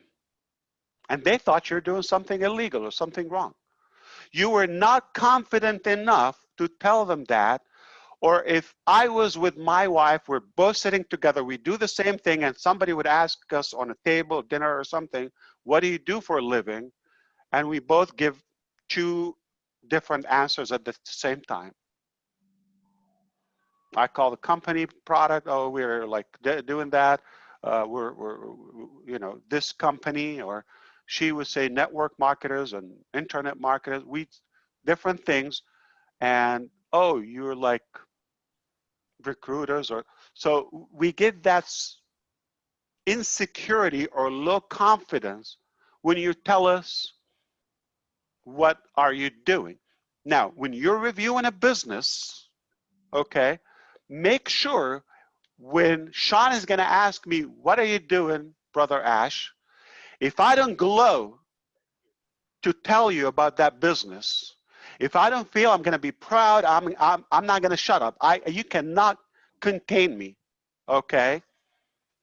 When I talk about that, because I have passion, I see it, I love it.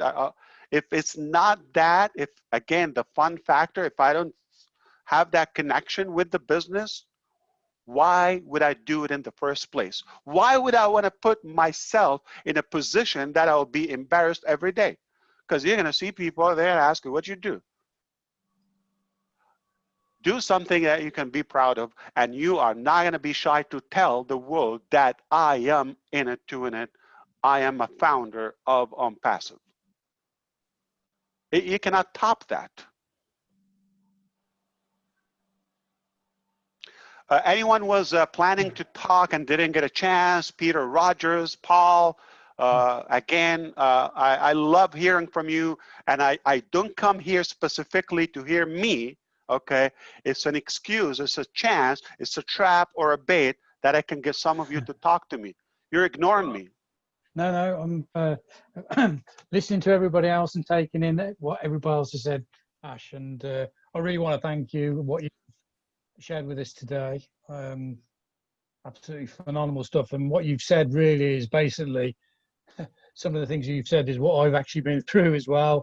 You know, I first got involved in networking back in the 80s, in the early 80s in the UK. It was quite, you know, there was a business quite big in the UK at that time. I got involved in it and tried to build a team. I wasn't very good at building a team. I did okay, you know. I got to a certain level in the business, but that business sort of collapsed, I suppose, after a period of time, and I sort of stopped stopped being involved in that particular business at that time. But I always had the interest of network marketing. It was always, I thought the concept of networking was a fantastic idea, but it seemed to have a stigma to it. And as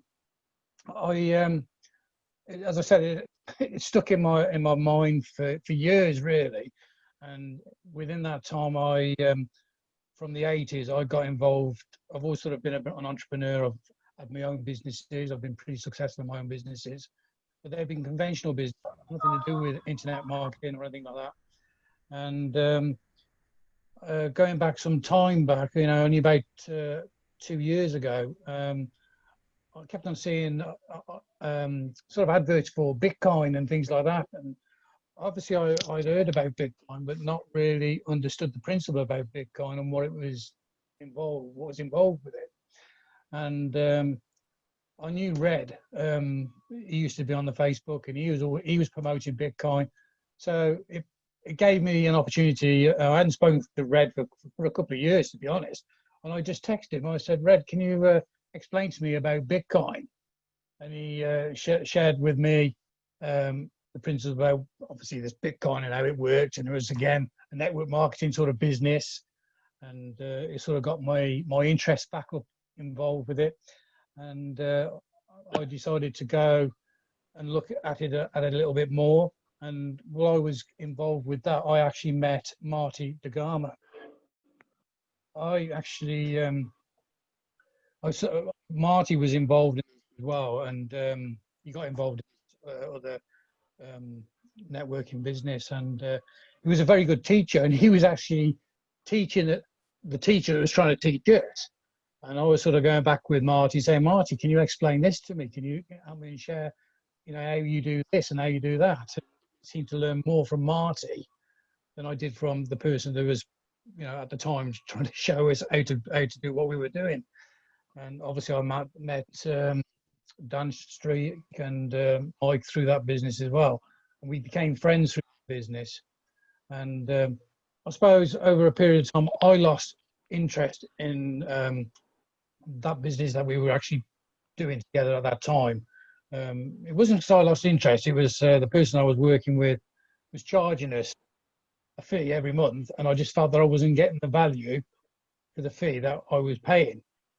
And so I disappeared off the scene for a while. And because I stayed friends with Marty, Marty contacted me because he knew I sort of disappeared off the scene. I was sort of working with him. He was helping me do different things, helping me to promote videos that we were doing. And it's a bit long-winded, but anyway, that Marty contacted me and said to me, what you're doing. And at that time, I'd been introduced to Onpassive and to GoFounders, and I just had that bite of what you shared with us on that first webinar that I attended with Red Redfern. And it sort of opened my eyes up again of networking. I know it's not a networking, but at the time I could see the business plan, how it was structured, and it just took me back. And I got involved with it, started to build a little bit of a team. And then, as I said, Marty contacted me. He said, what you doing? And I said, Marty, you've got to look at this. And I shared Marty, I showed him this business principle. And here we are today. Marty really got involved. He shared it with Dan Street, with Mike. They have built a fantastic team, and I'm obviously very privileged to sponsor Marty into the business, and I want to thank Marty and obviously his team and Mike and all that, what they've done, what they've put together with all these people. And it's a bit of a story, really, what I'm trying to say, where I've come from. I'm nobody, really. And I've learned a lot, and I've learned a lot from these who actually brought positions under these people as well. Although I'm their upline, I didn't say upline, but their team. I'm part of their team, but I am part of their. I know a couple of things about Marty DeGarmo as well. I think he is very thankful forever in gratitude to that introduction. And what I know about him, he's blunt, he's a servant, he has the quality of a leader. He's one of the finest human beings you can come across. All joking aside, I know he is he's relatable, he's direct with you, not going to sugarcoat it, he tell it the way it is. That's the type of people I can sleep in their home. Because I don't want anybody to fool me or to kind of like twist it over. Just tell it the way it is. All right. And again, that's exactly who we want to attract. So what a great collaboration. And I think if you are getting tired because we've been here for a while, you want to take a break because we're not going anywhere. This is just getting started here. We're going to talk about another topic. Okay, you see, people even are fired. Yeah, because it's still early in California, right, Mike? Okay. So, Daryl, I was inspired. You're one of the recent founders that joined us, okay, in a very short period of time, despite your skepticism previously. But I think you've developed a quick trust and knowledge about what we're doing. And I would like to see if this is relatable to you in any way.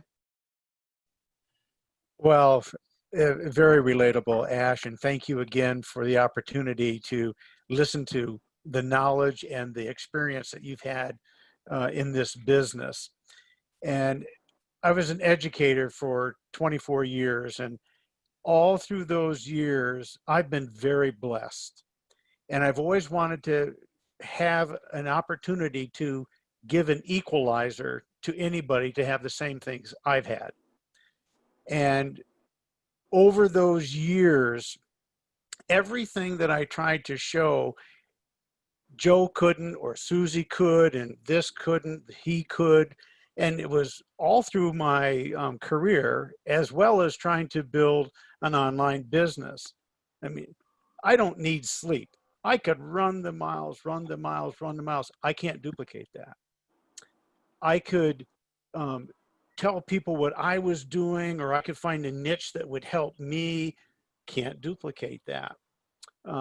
Met Dan, what a blessing. Met Dan Street about 6 years ago in a business, and we became very good friends. And back in November, when I said to him, hey, have you seen what's been going on? And he goes, yeah, but have you seen this? And like you said, I was skeptical. But when I started seeing the passion and the relatability, I look at the screen here and I'm going, yep, I relate to him. I relate to her. Did Ash just, how did he know what was inside me? How did he know I failed here and failed there and gained here and gained there? Onpassive is what I've been looking for. I've been looking for passive incomes for 40 years. When you take a situation where you can equalize the table for everybody, that's what I believe is the motivation behind Onpassive. It's totally equal. I don't have to sell you anything. I just have to say, listen to these people. Listen to the passion. Listen to the business platform that's going to go across all mediums, all niches. I don't care what product it is, they need this. And that's what's really given me that, yep. And like you say, I can't sell anything but my exuberance and my passion for this business. And for you, Ash, you have given me an opportunity to say, just listen. And that's it. You can build this business by listening and then just share what you heard, period. Thank you, Daryl. I love it. And I just want to be clear. Passive income doesn't mean money game, okay?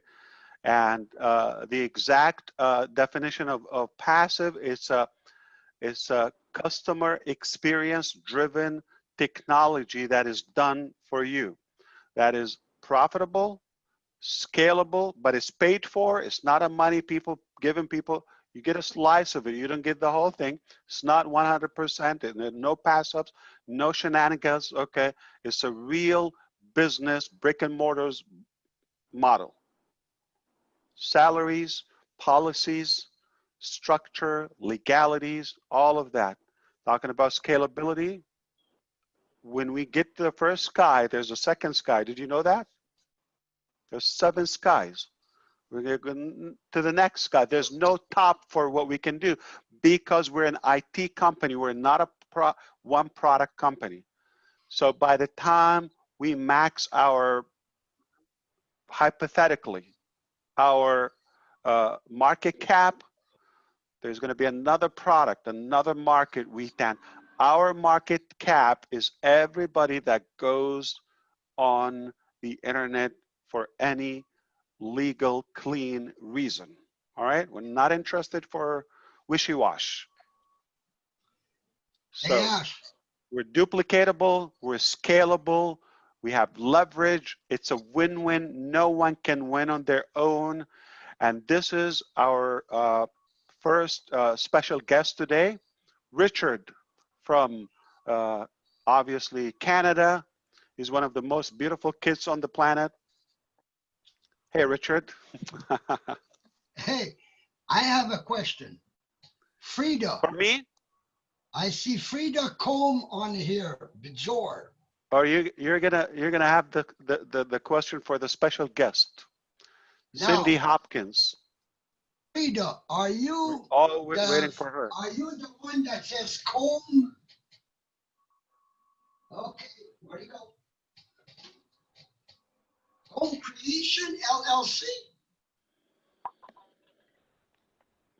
Yes, that's Well, my shoot. company. I'm your sponsor. How about that? I'm your sponsor. How's about that? My Lord, it's a small world, isn't it? You are. It's a beautiful world. My Lord Almighty. Yeah, it is. You are on one of my tabs. I have preferred. Would you stop? Yeah. But you have her contact. Why don't you have a call? That's me. Yeah, Richard and Frida. Okay, I would love to hear from Cindy Hopkins. If she's able to talk, I invited her or enabled her. And Mrs. April Lane, I would love to hear from you. And Georgie, if you have a word, everybody's invited. Hello, Bruce. If you want to talk, this is home. This is your platform. Hey, Ash, let me just jump in here with a pointed question, if you don't mind. Please. Some of us are struggling out here in the world. I haven't had an income since before We have COVID. one question for you, Bruce, Yeah. before you get going. Okay. And I mean it. You need to look in the camera. Okay, so you're looking down. You're looking at the chat. Look at the camera. Up, up, up. Yeah, there you go. So we do that. We you know, it's not the best angle. So look at the camera.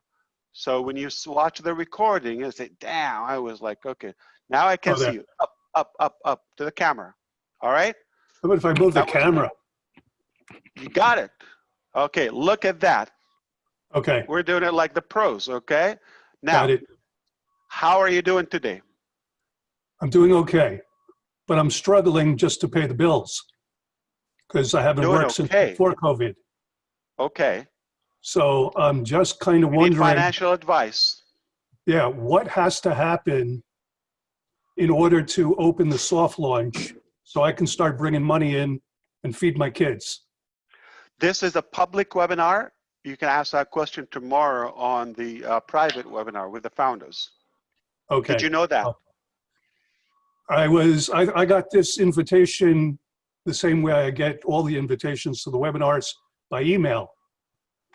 So I figured this was a special one in addition to the regular Thursday. It says public. It says public. Public. Okay. We usually say private. Okay. I didn't look at the details But that closely. we can give you a rain check for another question. Come on. Okay. You can go ahead. Yeah. So you've said in the past, it's a done deal. What specifically do you mean by it's done? Do you mean the programming is done? Or it's a done deal that we will open? But can you give me a timeline? Or what's done? What's the actual done part of a done deal? Okay. Yeah, that is definitely the wrong place for the for the I'm question. sorry. But I'm sorry. I apologize. We were talking about the ideal perfect business, the right ingredients for a business model, okay? All Okay. right, that business doesn't exist. We decided to do something called Onpassive, applying, endorsing, okay, including those perfect business ingredients. That's Right. what we're done. And we realized after, you know, we've been doing it, that we're able, okay, and we got all the resources and abilities to make it happen. So it's a done deal. It's a matter of time. Okay. I got it. Because some people will question, this is too good to be true, right? It's perfect. It's like a miracle. So that part you missed. I think you're going to enjoy the playback. Okay. All right. So Thank you, Ash. Of course, Bruce. I'll see you tomorrow, okay? Absolutely. And I love the new look now, that red hat. So I've had this always hat for a year and a half. always You remember. good questions from Bruce. Yes, of course. And then you have the Atlantis. Okay. Hi, Ash. Yeah, NASA. That one too. Yeah, go ahead. Who was that? Neeraj. We have Cindy trying to talk. Cindy Hopkins, our special guest here. Good evening. Can you hear me all right? Hello, Your Majesty. Well, hello to you. Hello, everyone. What? Thumbs up if you can hear me. Can you hear me all right? Yes. Hey, you guys. And I love. I'm a little bit jealous though, but I did love that our CEO does feel that the Onpassive team, go Onpassive Nation team, that you guys have something about you with all your leaders, all you wonderful people out there, that he cannot help but be a little drawn to you guys. So you guys keep They bring up the the great best in work. me. Gosh, I guess they yeah. do.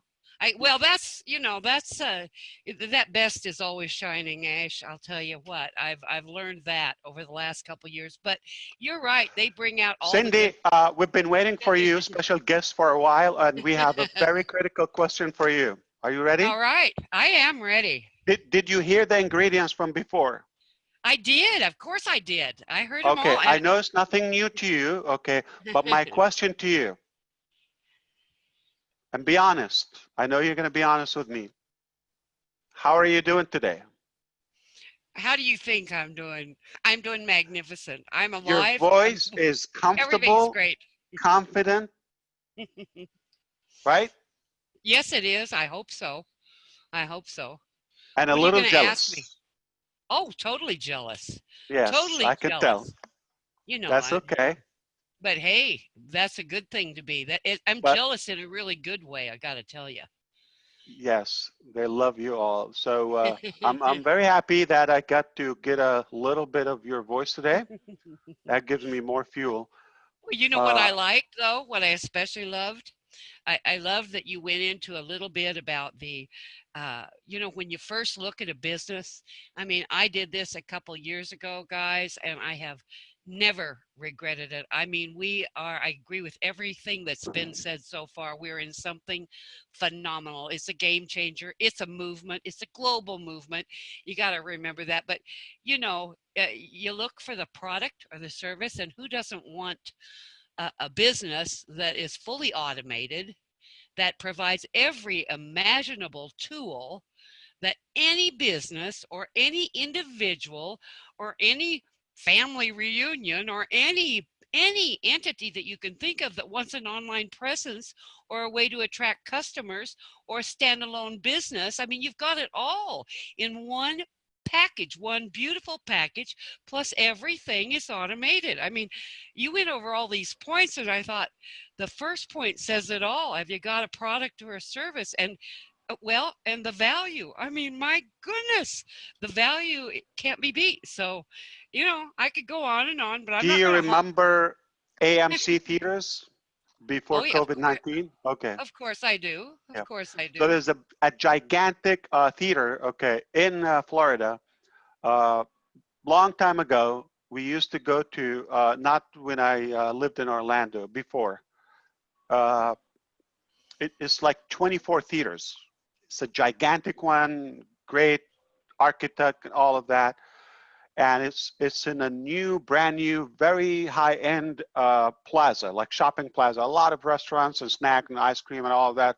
The things that surrounds any theater. Anyway, so when we were going to a movie, specifically a weekend with the family, or coming out of a movie, like, at the end, and I see like there's a ramp, like a bridge, you go over there and you oversee that like massive parking lot. It's flat. Florida's flat. And like thousands of cars, and they're all coming and lining up like from the two exits. Okay, and I say, wow, if I figure out a way to make $1 from each car here, what could sell? And my limited mother-in-law's mentality would say, well, we can sell something like, food or snack, but not everybody's going to need it.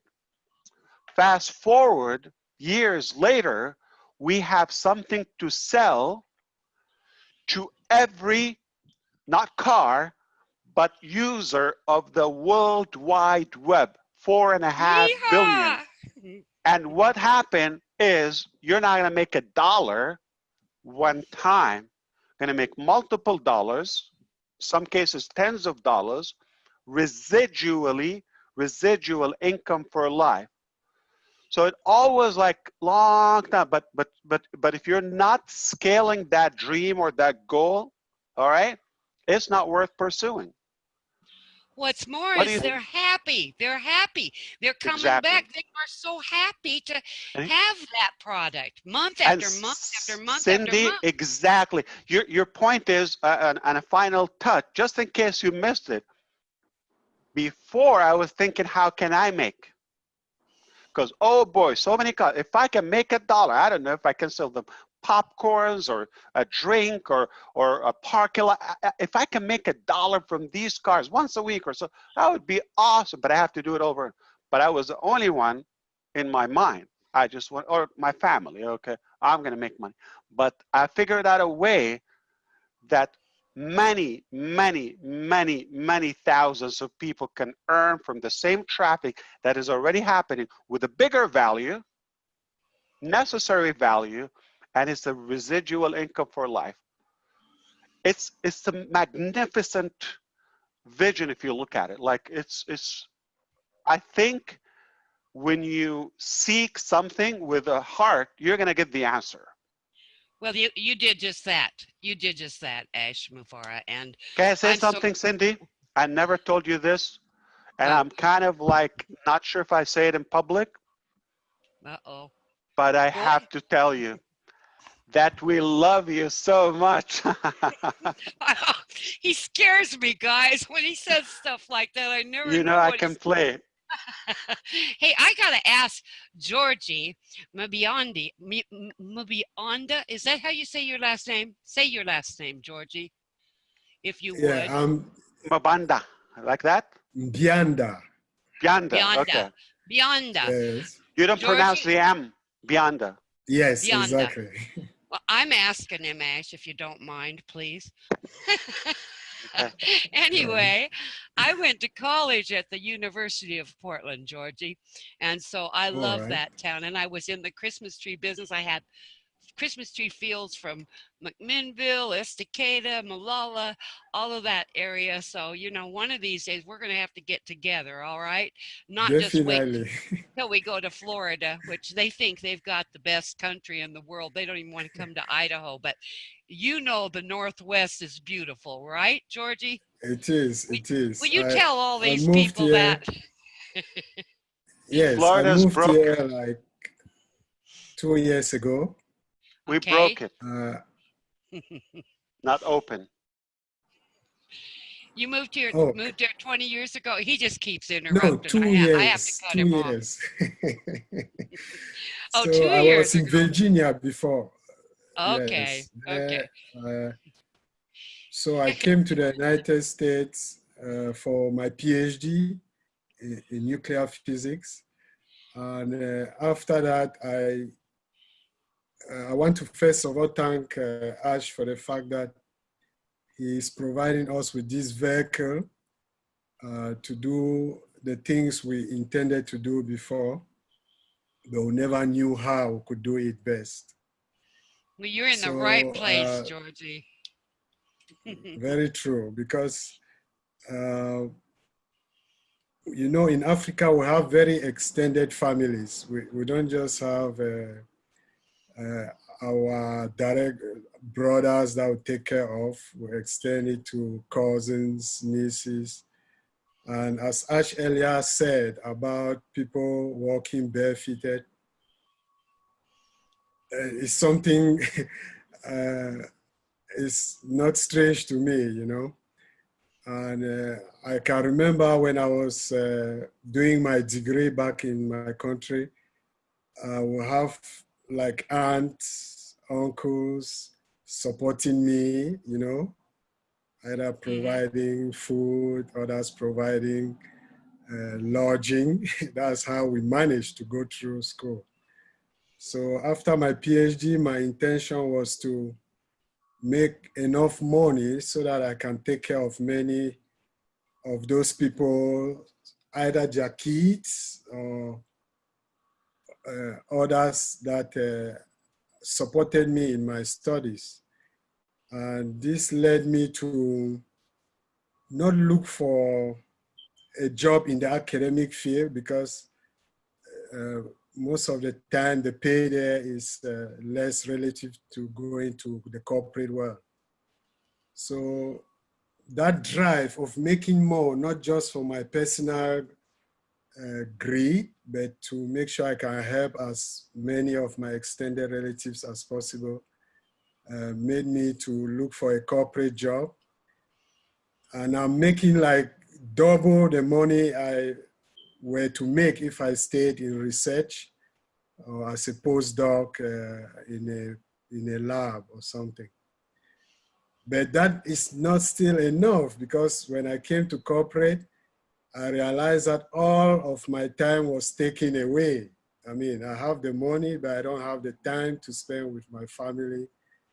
And that's how I started searching for other ways. And that's how you found. That's how you found your family online. That is how I found my global family. And I now was just talking to my wife this morning. That is like my path was being directed in such a way that I should find Onpassive. That's what I told my wife this morning. Then later on, I received a mail like a message from Marty that I've come to follow nearly every day when he makes his Facebook lives. Marty I've was just found this place like a home. Marty was your divine intervention, wasn't he? Marty led the way Yes. for you for the divine intervention. Well, you guys are fantastic, and I see Frida raised her thumb, gave a big thumbs up too when you said Virginia. So I didn't catch where Frida was from, but my goodness, what a great family! From Virginia. Great to meet you. Okay, then I should know that, right, Frida? Oh, she said in the beginning.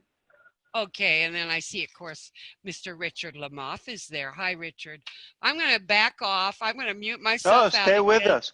So, Georgie, Bionda, what can you teach? What topic?